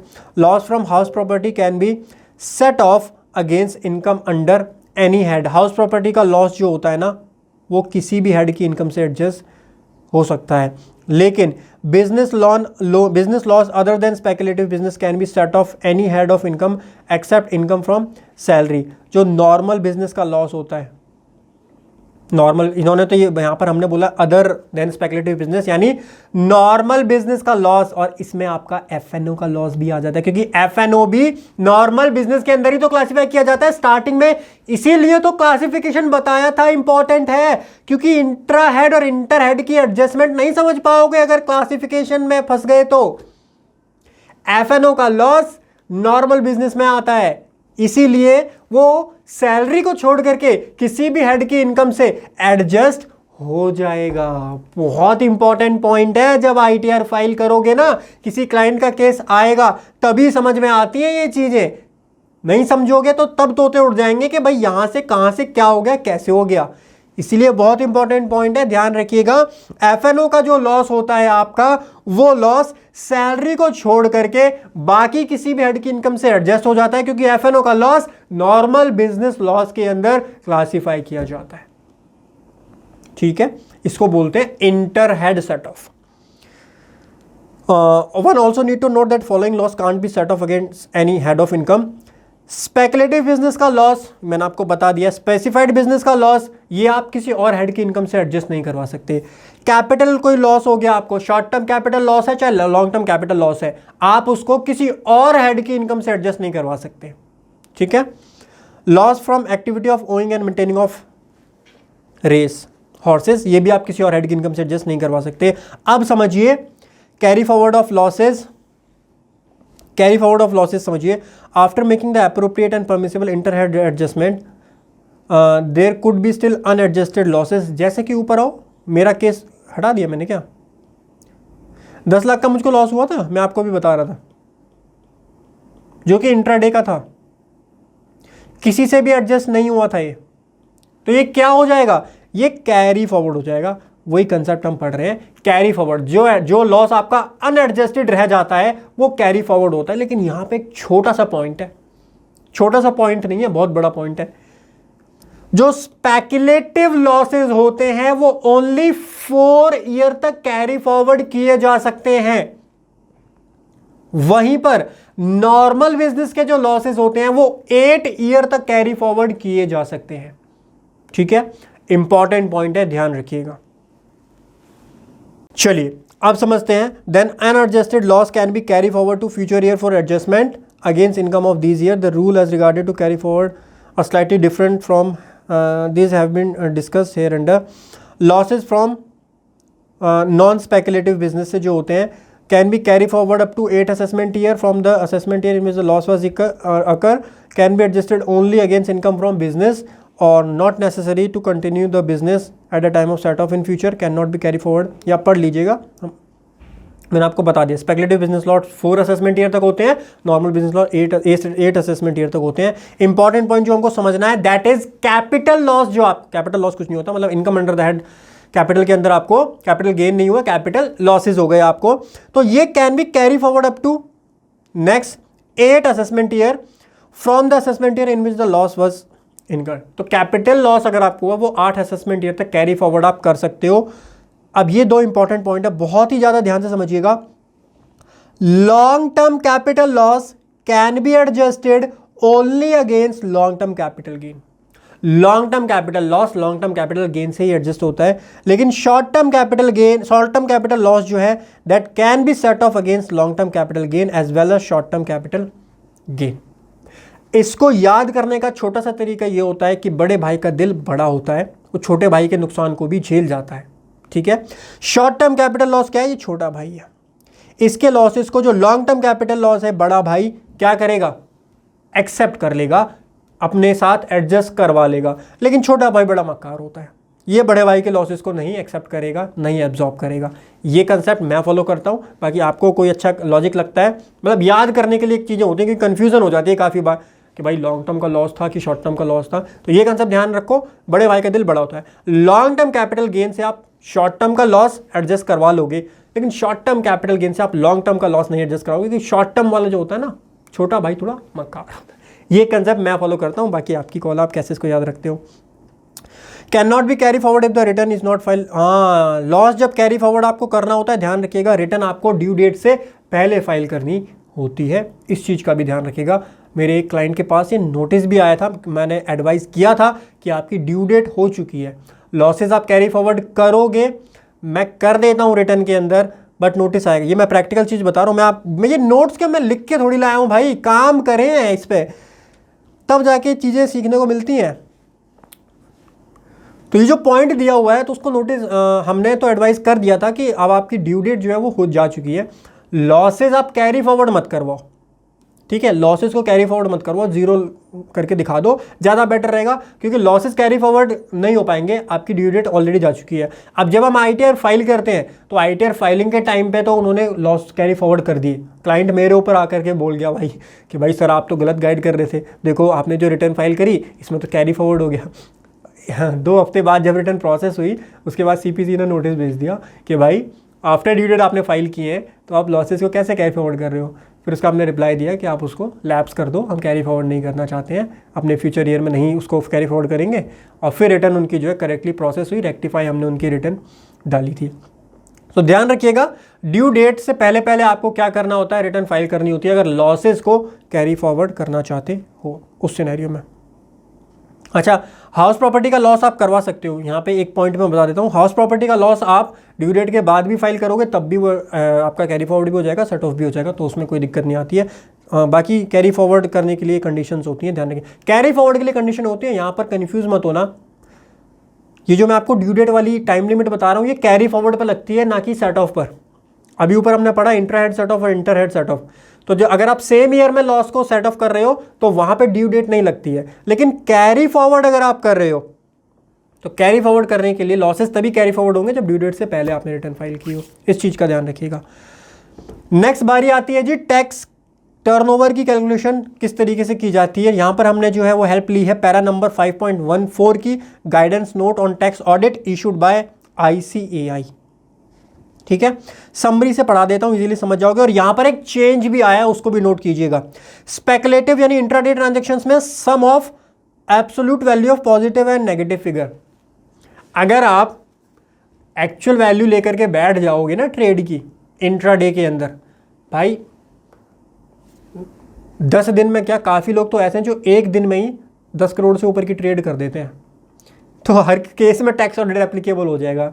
इसीलिए टर्नओवर जो आपको देखना होता है वो लेना होता है एब्सोल्यूट वैल्यू ऑफ पॉजिटिव या नेगेटिव। आपने एक ट्रांजैक्शन की, उस ट्रांजैक्शन पे आपको प्रॉफिट हुआ या लॉस हुआ, उसको एब्सोल्यूट फिगर में लेना होता है। इसका मतलब ये लॉस को भी आप, जैसे मान लो 500 रुपये का लॉस हुआ तो -500 आ रहा होगा, उस -500 को आप 500 में कन्वर्ट कर लो। एक्सेल में ये काम किया जाता है। अब एक सिंपल सा फॉर्मूला लगता है, आपके पास जो रिपोर्ट्स आई, रिपोर्ट में से एब्सोल्यूट का ABS करके एक फॉर्मूला होता है और आपकी माइनस की फिगर एब्सोल्यूट वैल्यूज में आ जाती है, मतलब उसका माइनस हट जाता है, एंड फिर उसका जो टोटल आता है वो आपकी टर्नओवर होती है। और उस टर्नओवर के बेसिस पर, टर्नओवर सर यूज कहाँ होती है, टर्नओवर का सबसे ज़्यादा इंपॉर्टेंस जो आती है वो आती है टैक्स ऑडिट की लायबिलिटी कंप्यूट करने में, कि टैक्स ऑडिट एप्लीकेबल है क्लाइंट पे या नहीं है।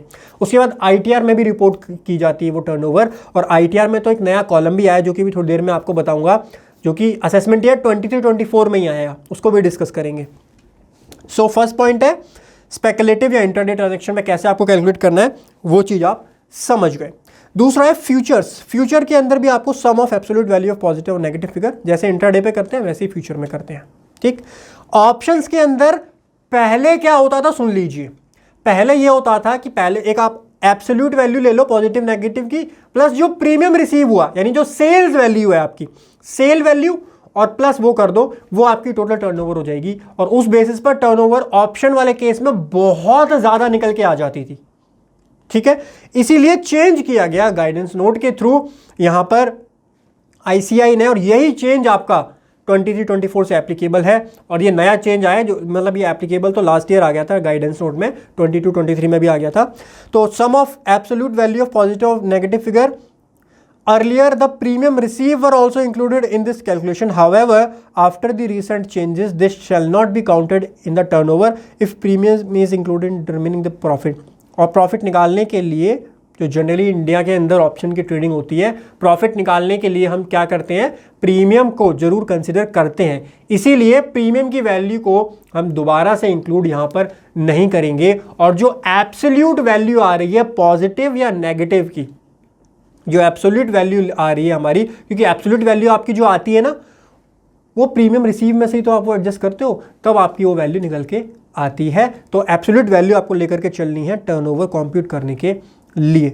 ये मैंने यहाँ पर भी लिखा हुआ है, आपको मिल जाएगा। ये रहा, देखिए ये चेंज हुआ था, premium receive on sale of option is also to be included in turnover. यहाँ पर इन्होंने लिखा है कि प्रीमियम रिसीव आपका, पहले यहीं तक थी ये लाइन, लेकिन चेंज इसमें क्या आया, however where the premium receive is included for determining net profit of transaction।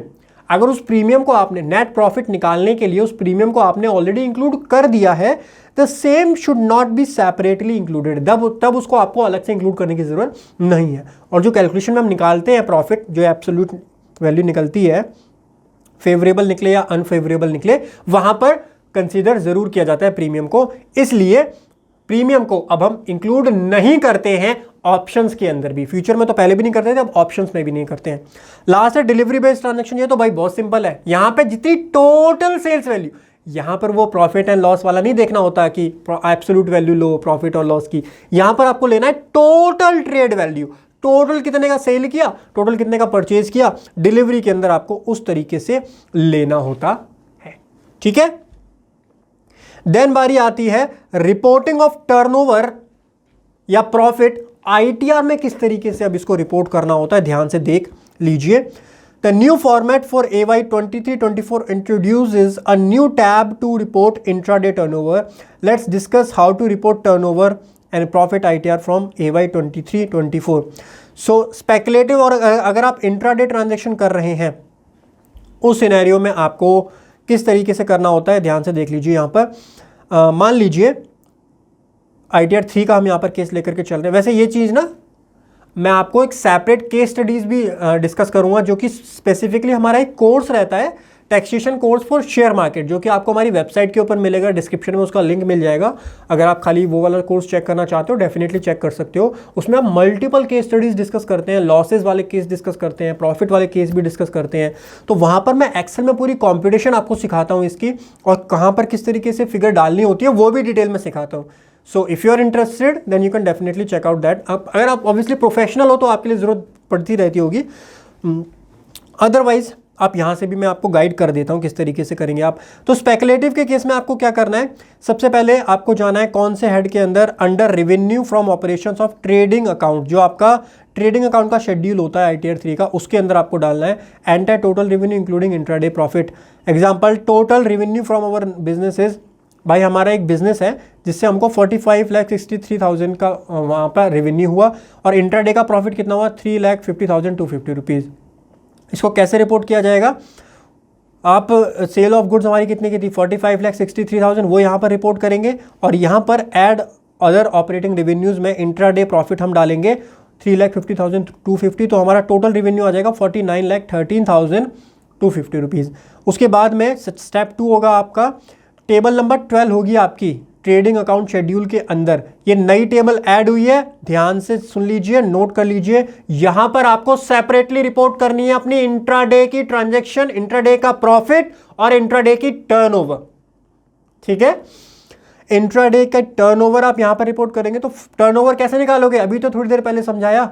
Absolute value of positive and negative आपका इंट्राडे में टर्नओवर निकल के आता है, और फिर आपका जो आपको प्रॉफिट हुआ या लॉस हुआ, ट्रांसफर जो आपने प्रॉफिट एंड लॉस अकाउंट में किया था, कितना 3,50,250 रुपीज़। ठीक है, वो आपको यहाँ से अलग से भी रिपोर्ट करना पड़ेगा।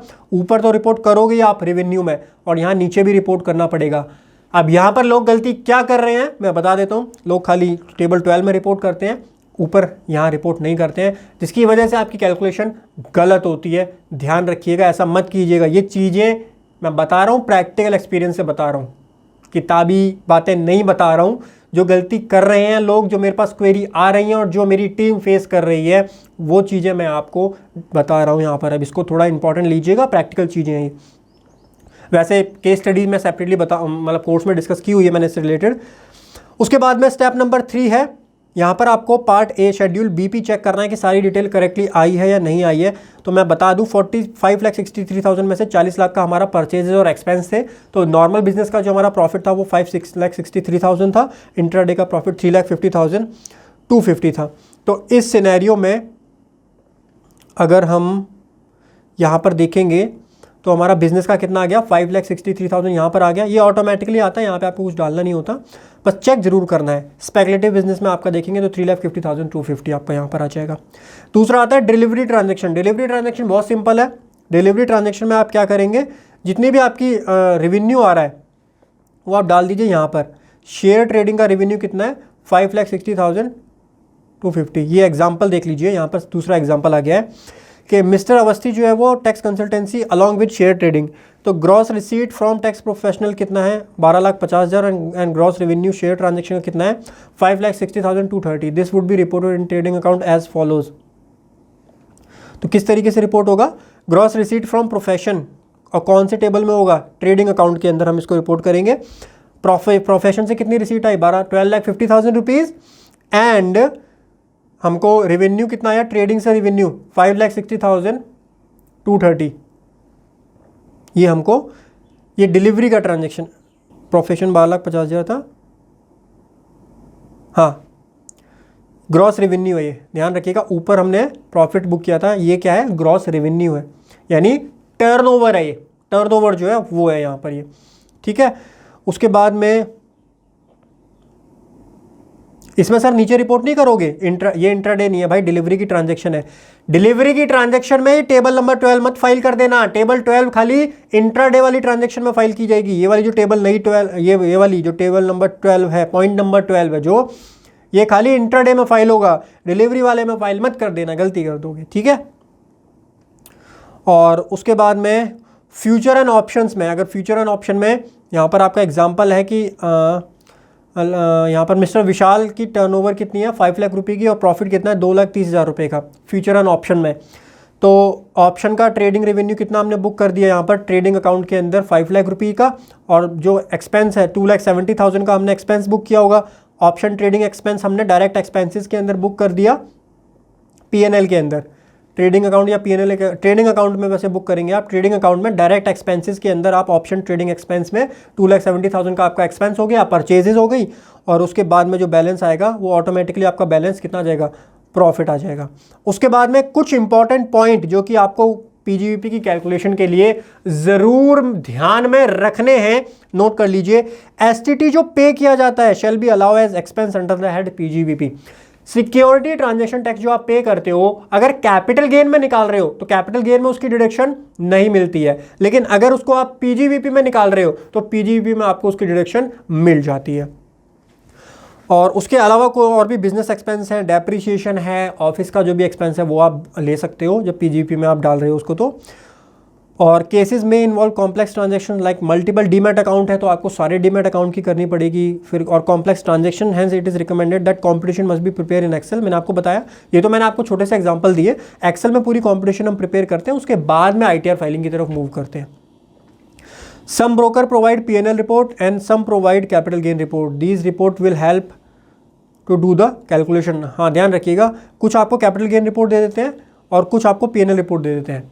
तो जैसे आप जीरोधा में करते हैं तो जीरोधा आपको पीएनएल रिपोर्ट देता है, एसबीआई में करते हैं तो एसबीआई आपको देता है कैपिटल गेन रिपोर्ट, बैंक जो जनरली देते हैं बैंक आपको कैपिटल गेन रिपोर्ट देते हैं। कैपिटल गेन रिपोर्ट थोड़ी कंपैरेटिवली ईजी होती है उसमें, क्योंकि ट्रांजेक्शन सारी ऑलरेडी फिल्टर्ड होती हैं। When share transaction reported under the head PGBP, tax audit applicability must also be check. अगर आपका पीजीवीपी के अंदर है, ट्रेडिंग करते हो आप या फिर इंट्राडे की ट्रांजेक्शन करते हो, एफएनओ की ट्रांजेक्शन्स हैं आपकी, उस सिनेरियो में टैक्स ऑडिट की एप्लीकेबिलिटी भी आपको जरूर चेक करनी होती है। चलिए सर, टैक्स ऑडिट डिस्कस करते हैं। कब टैक्स ऑडिट आपके ऊपर एप्लीकेबल होगा, स्पेशली जब आप एफएनओ ट्रांजैक्शन करते हैं, इंट्राडे ट्रांजैक्शन करते हैं या फिर शेयर मार्केट में ट्रेडिंग करते हैं। दो लिमिट चेक करनी होती है आपको। एक लिमिट होती है टर्नओवर की लिमिट। तो टर्नओवर की लिमिट अगर आपकी 10 करोड़ से ज्यादा है, जो टर्नओवर कैसे निकालोगे, अगर इंट्राडे ट्रांजैक्शन करते हो तो एब्सोल्यूट वैल्यू निकालो, एफएनओ करते हो तो अब फ्यूचर में भी और ऑप्शन में भी दोनों में एब्सोल्यूट वैल्यू निकलती है। अगर डिलीवरी में ट्रेडिंग करते हो तो डिलीवरी में ट्रेडिंग करते टाइम आपको टोटल सेल्स वैल्यू लेनी होती है, एंड वो टर्नओवर आपकी अगर 10 करोड़ को एक्सीड कर जाती है तो आपके लिए टैक्स ऑडिट मैंडेटरी है थ्रू अ चार्टर्ड अकाउंटेंट। उसके बाद में आपके लिए पहली कंडीशन ही एप्लीकेबल होगी। दूसरी कंडीशन है कि आप 1 crore in any other cases, ये तब लगती है जब आप कैश में ट्रांजेक्शन करते हो। तो जब आप शेयर ट्रेडिंग करते हो वो पूरी ऑनलाइन होती है, बैंकिंग के थ्रू होती है, तो ये वाला पॉइंट आपके लिए एप्लीकेबल नहीं है। प्रोफेशन है तो प्रोफेशन वाला केस भी आपके लिए एप्लीकेबल नहीं होगा, वो बिजनेस के अंदर ही आपका जाता है। दूसरी आपको लिमिट चेक करनी होती है प्रॉफिट की। प्रॉफिट की लिमिट जो होती है वो होती है 2। पहला है 44AD4 अप्लाई होता है, and income exceed basic exemption limit. यहां पे आपको दो चीजें चेक करनी होती है, 44ADA की एप्लीकेबिलिटी और इनकम जो है वो एक्सीड कर रही है बेसिक एग्जम्पशन लिमिट से। ठीक है, अगर इनकम आपकी बेसिक एग्जम्पशन लिमिट से कम है तो आप यहां से बाहर हो। ये यहाँ बीच में ना एंड है, ये दोनों कंडीशन प्लस में फॉलो करनी होती हैं। तो अगर आपकी बेसिक एग्जम्पशन लिमिट से कम है, बेसिक एग्जम्पशन लिमिट कितनी होती है मैंने स्टार्टिंग में बताई थी, 2.5 लाख, 3 लाख और 5 lakh respectively according to your age. So यहां पर ये बेसिक एग्जम्पशन लिमिट तो आपको क्लियर हो गई, यहां कोई दिक्कत नहीं है। ये प्रोविजन इंपॉर्टेंट, इसको कट कर दिए, ये आपके ऊपर एप्लीकेबल नहीं होगा क्योंकि हम बात कर रहे हैं शेयर मार्केट की। ये मैंने आपको जो नोट्स दिए हैं ये टैक्स ऑडिट की एप्लीकेबिलिटी नॉर्मल केसेस में भी आप ऐसे चेक कर सकते हो, बट हमारा फोकस आज का है इक्विटी शेयर ट्रेडिंग, इन सारी ट्रांजेक्शन्स के केस में। सो अगर बात करें प्रॉफिट लिमिट की तो applicability of section number 44AD, अब इसको ध्यान से समझिए। अगर आपके ऊपर एप्लीकेबल हो गया तो आपको टैक्स ऑडिट करवाना पड़ेगा, नहीं हुआ तो नहीं कराना पड़ेगा। तो प्रॉफिट आपने डिक्लेयर किए हैं for any previous year under section number 44AD। अगर आपने किसी प्रीवियस ईयर में 44AD के अंदर अपना डिक्लेयर किए हुए हैं। दूसरा है declare profit below the limit of 44AD in any of the next 5 year, किसी भी ईयर में उससे कम कर रहे हो। तीसरा है this section apply for next 5 year from defaulting year.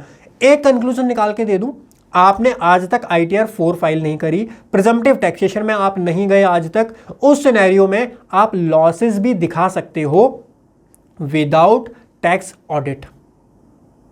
Losses भी आप शो कर सकते हो विदाउट टैक्स ऑडिट, लेकिन टर्नओवर वाली लिमिट जरूर ध्यान रखिएगा। टर्नओवर वाली लिमिट आपको जरूर ध्यान रखनी है। अगर टर्नओवर 10 करोड़ से ज्यादा आपका पहुंच रहा है तो आपको ऑडिट करवा लेना चाहिए नहीं, मैंडेटरी है टर्नओवर अगर पहुंच जाता है, लेकिन प्रॉफिट वाली लिमिट से आप बाहर हो जाते हो। ठीक है, और अगर 44AD में आपने ऑप्ट किया हुआ है किसी ईयर के अंदर तो आपको देखना है, अगर 8% या लिमिट से, उस लिमिट से कम अगर प्रॉफिट डिक्लेयर करते हो आप तो उस सिनेरियो में आपको टैक्स ऑडिट की रिक्वायरमेंट पड़ सकती है।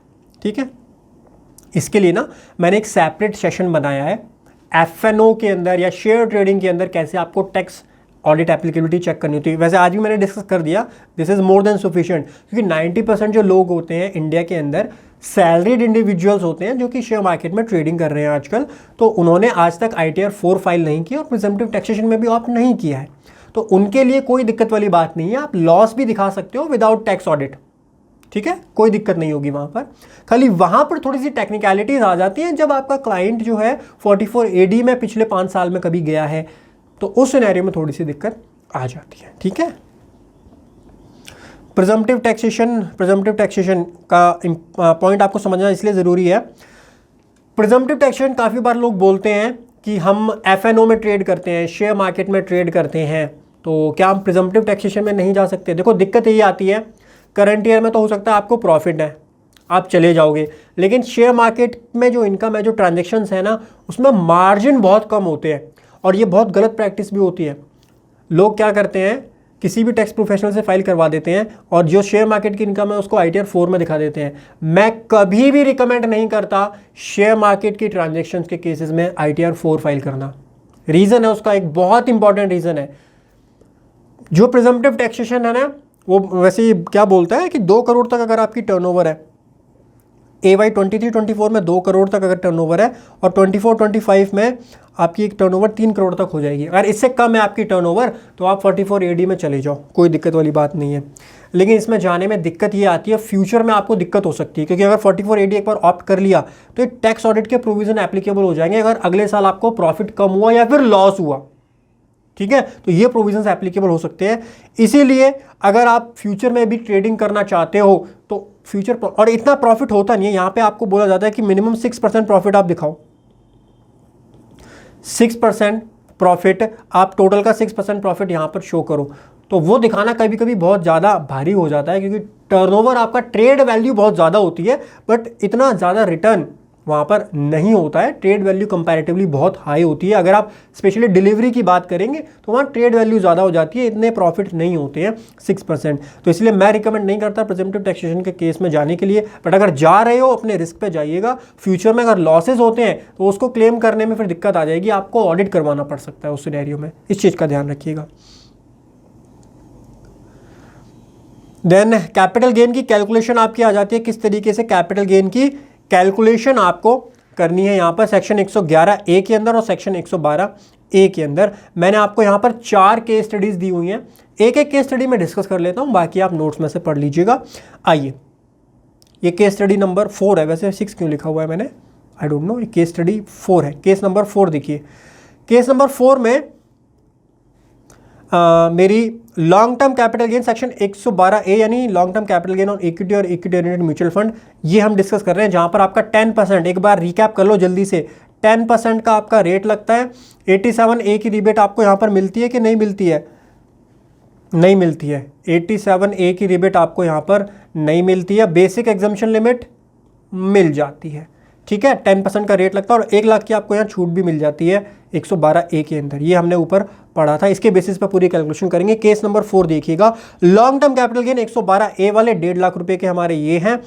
उसके बाद में सैलरी 1.5 लाख रुपए की, अदर सोर्सेज 1.5 लाख रुपए के, तीनों को ऐड करोगे टोटल इनकम बताइए कितनी आएगी?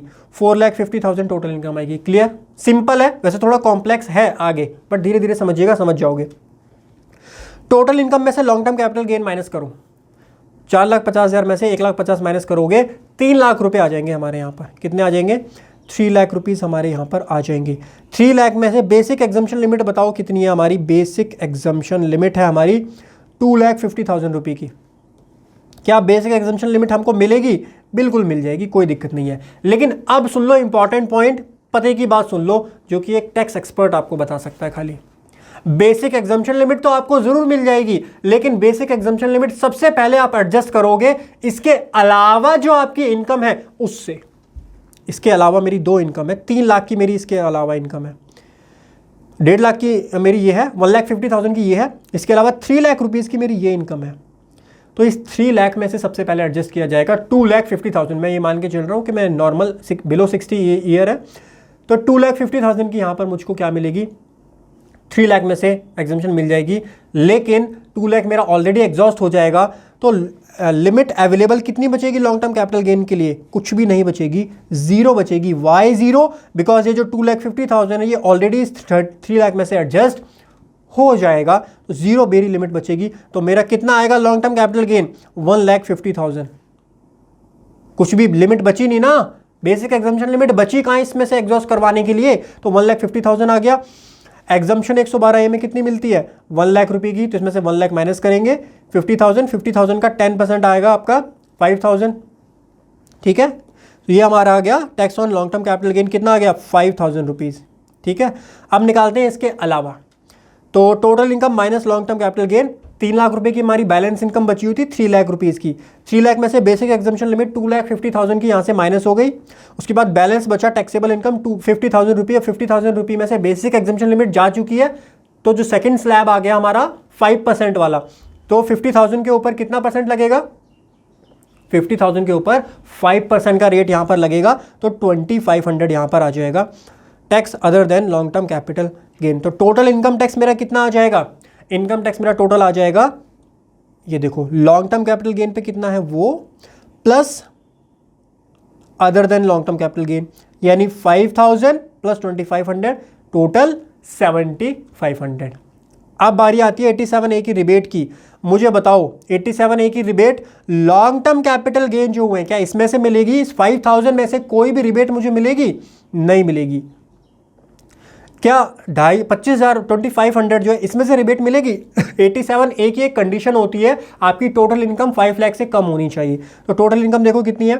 4,50,000 है, तो मुझे 87A की रिबेट मिल जाएगी।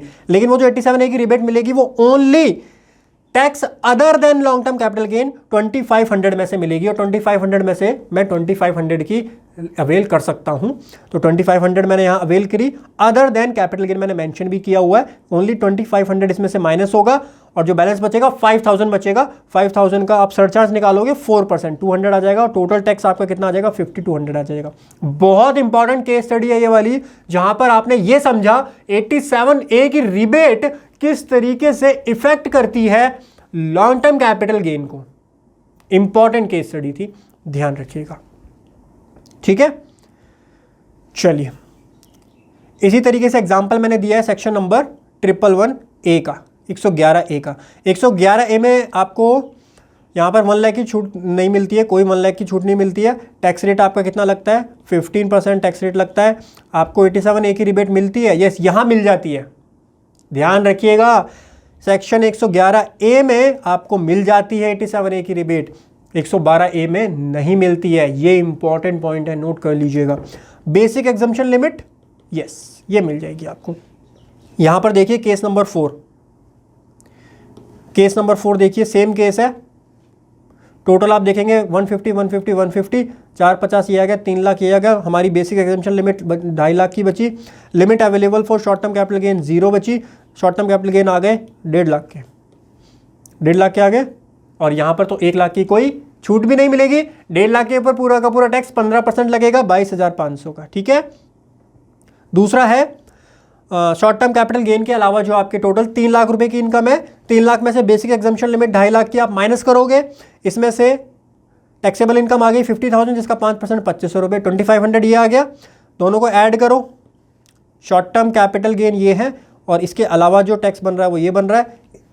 कितना गया? 25,000।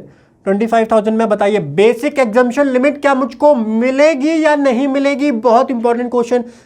सर बेसिक एग्जम्पशन लिमिट के लिए चेक करना है, टोटल इनकम 5 लाख के अंडर होनी चाहिए। टोटल इनकम भाई 5 लाख के अंडर है, मिल जाएगी क्या सर? दोनों पर मिल जाएगी, other than short term capital gain और शॉर्ट टर्म कैपिटल गेन, क्या दोनों पे मिल जाएगी? Answer is yes. ऊपर इस पे तो मिल रही थी आपको, इस पे तो मिल रही थी, बट इस पर कोई भी आपको एग्जम्पशन नहीं मिल, रिबेट नहीं मिल रही थी 87A की। लेकिन 111A के अंदर शॉर्ट टर्म कैपिटल गेन के अंदर आपको यहां पर दोनों जगह की मिल जाएगी।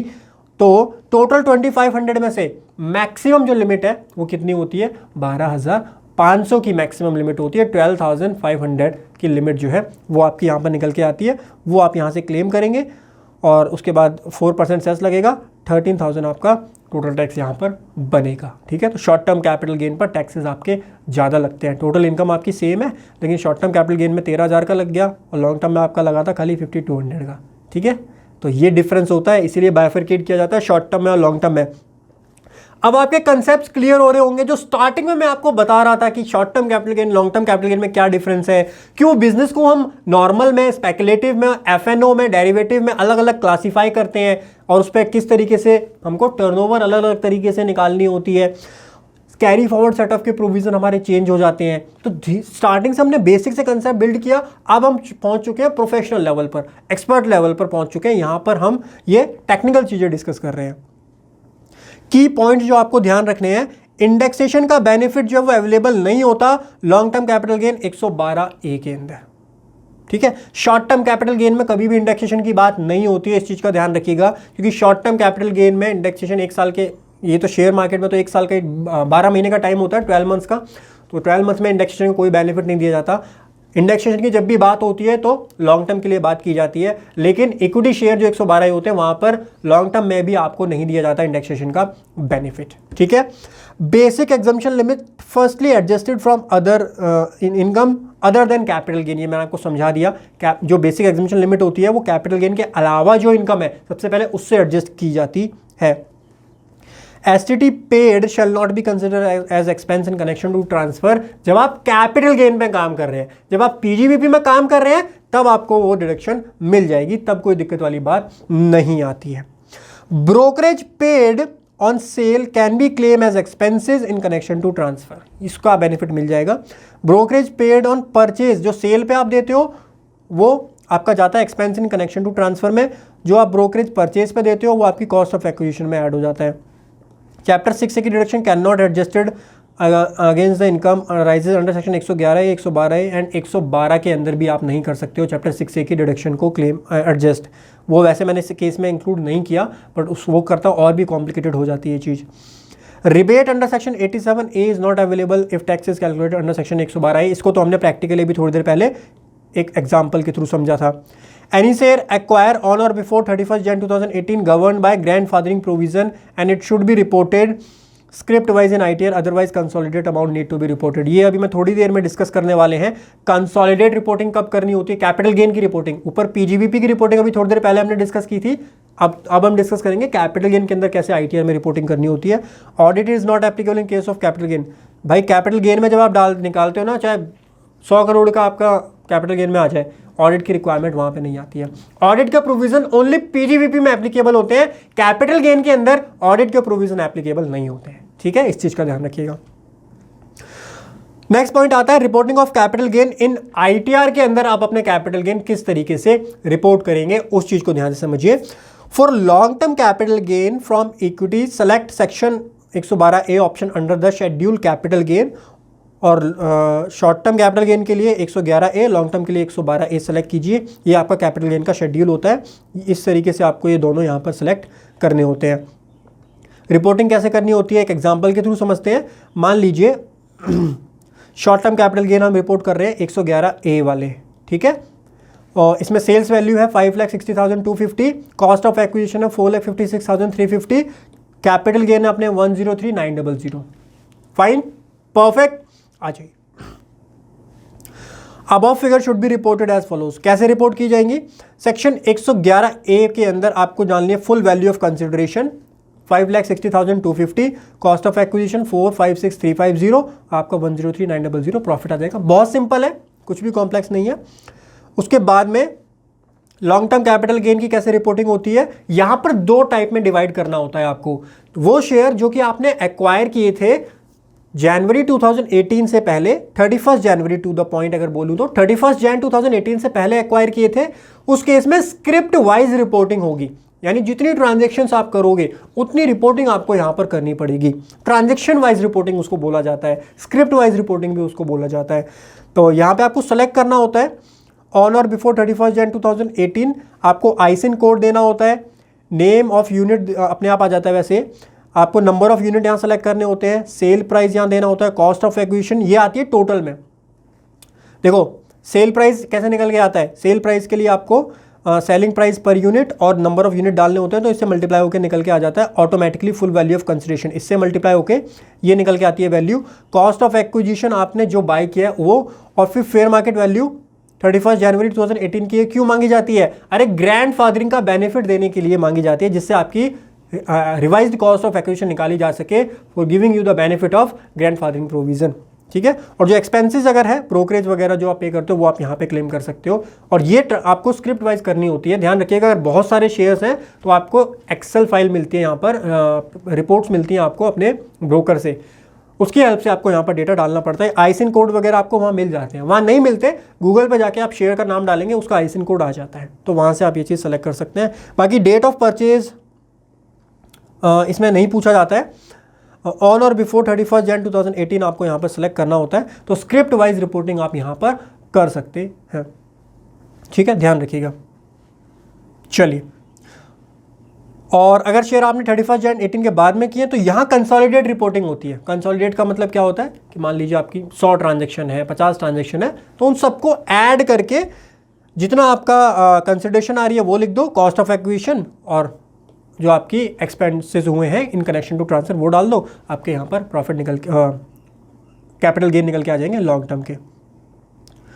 उसके बाद में एक इंपॉर्टेंट पॉइंट और आता है, अगर आप अभी तक वीडियो में जुड़े हुए हो ना, आप वैसे ही बहुत आगे पहुंच चुके हो, आपको इतनी इंफॉर्मेशन मिल चुकी है जो कि आपको 90% लोगों से ऑलरेडी आगे निकाल देगी, क्योंकि इतनी लंबी वीडियो इस टाइम तक पहुंचना ना, सबसे पहले आपको कॉन्ग्रेचुलेशंस हैं कि आपने ये वीडियो अभी तक देखी है। मेरे तो एफर्ट छोड़ो, मेरे एफर्ट तो आप बताना कमेंट में कैसी लगी, आपको भी मैं अप्रिशिएट करता हूं। अगर आप यहाँ तक रुके हुए हो ना, तो रियली अप्रिशिएट यू कि आप यहाँ तक रुके हो, चीज़ें सीख रहे हो। ठीक है, अब सीखो, क्योंकि इंपॉर्टेंट पॉइंट आ गया है। नहीं सीख के जाते हैं लोग, आधे अधूरे में वीडियो छोड़ देते हैं। अधूरा ज्ञान सबसे ज़्यादा हानिकारक होता है भाई, इसीलिए पूरा देखो लास्ट तक। एक पॉइंट होता है information about accrual of capital gain. जब आपको कैपिटल गेन होते हैं तब आपको ये वाला शेड्यूल भी फिल करना होता है। शेड्यूल कैपिटल गेन के अंदर आप देखोगे, वैसे मैं प्रैक्टिकल क्लासेस में समझाता हूँ ये चीज़ बहुत डिटेल में। Information about accrual of capital gain, इसको बहुत सारे लोग हवा में इग्नोर कर देते हैं और मुझसे क्वेरियां पूछते हैं कि सर ये गलती आ गई, ये गलती आ रही है, ये गलती आ रही है। यहाँ पे आपको क्लिक करना होता है, उसके बाद शॉर्ट टर्म कैपिटल गेन ये 15% वाले यहाँ डालना होता है। लेकिन यहाँ पर कहाँ से फिगर उठानी होती है? कैपिटल गेन शेड्यूल से नहीं उठानी होती, यहाँ पे भी गलती करते हैं लोग। यहाँ पर फिगर उठानी होती है BFLA से। बेसिकली होता क्या है ये चीज़, आपको क्वार्टरली ब्रेकअप देना होता है। जितने भी आपको कैपिटल गेन हुए उस कैपिटल गेन का क्वार्टरली ब्रेकअप आपको यहाँ पर देना होता है। तो क्वार्टरली ब्रेकअप आपको जो दोगे वो कैपिटल गेन शेड्यूल से मत देना, वो आपको देना है BFLA शेड्यूल से, ब्रॉड फॉरवर्ड लॉसेज एडजस्टमेंट वाला जो शेड्यूल होता है वहाँ पे जाओ, उसका आइटम नंबर 6 देखो। ये तो मैंने एक आइटम डाला है, लॉन्ग टर्म का 112A का अलग होता है वहाँ पर, उसका भी आपको इसी तरीके से क्वार्टरली ब्रेकअप देना होता है। और चारों पाँच होते हैं यहाँ पर बेसिकली, एक 16 मार्च से 31 मार्च वाले भी होता है, वो क्वार्टरली नहीं होता, बाकी सारे आपके क्वार्टरली होते हैं। और लास्ट वाला जो होता है वो 15 डेज का होता है। इन सब का टोटल आपका मैच होना चाहिए। किससे मैच होना चाहिए? जो यहाँ पे लिखा item number 6 of 5-6 of BFLA से टोटल आपका मैच भी होना चाहिए। जनरली वो आपका कैपिटल गेन से भी मैच हो जाता है, जो कैपिटल गेन आपके आते हैं इससे भी मैच हो जाता है। बट अगर आपका कोई लॉस है, लॉस की एडजस्टमेंट होती है, तो उस सिनेरियो में आपको वहाँ से फिगर लेनी होती है, उसको बांटना होता है यहाँ पर 5 पार्ट्स में, उन सबका टोटल उससे मैच कराना होता है। अदरवाइज इसकी भी एरर आती है बहुत सारे केसेस में। ये सब जब आप काम करते हो ना तब आपको पता चलती हैं कि ये सब दिक्कतें, परेशानियाँ क्या क्या मिल रही हैं हमको। ठीक है, तो इस चीज़ का भी ध्यान रखिएगा, जो आपको एक्रूअल रिसीट जो है वो देखनी होती है कैपिटल गेन के केस में। नेक्स्ट पॉइंट आता है जी, differences in AIS report. AIS के अंदर कुछ और अमाउंट आ रही है टर्नओवर की, और हमको जो रिपोर्ट मिली ब्रोकर से वो कुछ और आ रही है। 99% केसेस में, जितने मेरा प्रैक्टिकल एक्सपीरियंस है, मुझे भी ये चैलेंज फेस करना पड़ा है, और इसी की वजह से एक क्लाइंट का तो नोटिस भी हमारा आया है। क्यों नोटिस आया है? 9 करोड़ 50 लाख के आसपास जो टोटल टर्नओवर निकल के आ रही थी कैलकुलेशन के अकॉर्डिंग, AIS में रिपोर्टिंग हो रही थी 10 करोड़ के ऊपर।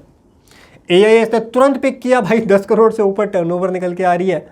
ऑडिट करवाया नहीं, अब ऑडिट हमने इसलिए नहीं करवाया, 10 करोड़ से नीचे थी।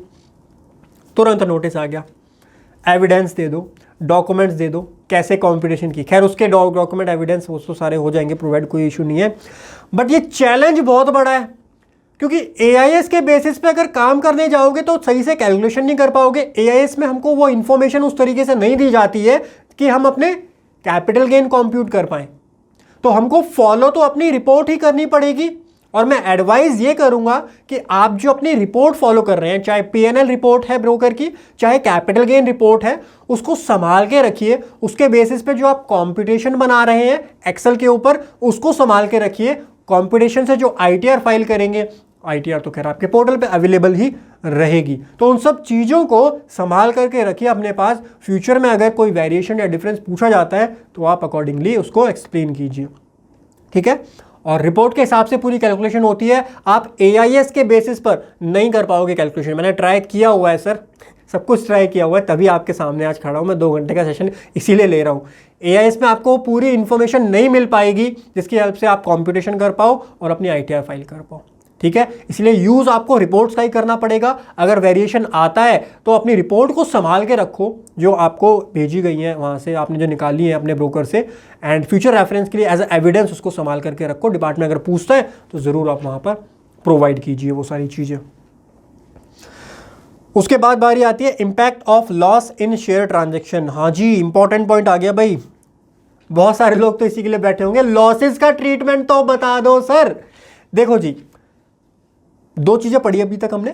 एक जब आपका कैपिटल गेन में जाता है, दूसरा जब आपका बिजनेस के अंदर जाता है, पीजीबीवी में जाता है। सबसे पहले डिस्कस कर लो कैपिटल गेन वाली चीज। अगर आपका कैपिटल गेन नहीं, कैपिटल लॉस आपको हो जाता है। कैपिटल लॉस में अभी अभी आप समझ करके आ गए कि भाई अगर बड़े भाई का 2 तरीके के लॉस होंगे ना, या तो लॉन्ग टर्म कैपिटल लॉस होगा या शॉर्ट टर्म कैपिटल लॉस होगा।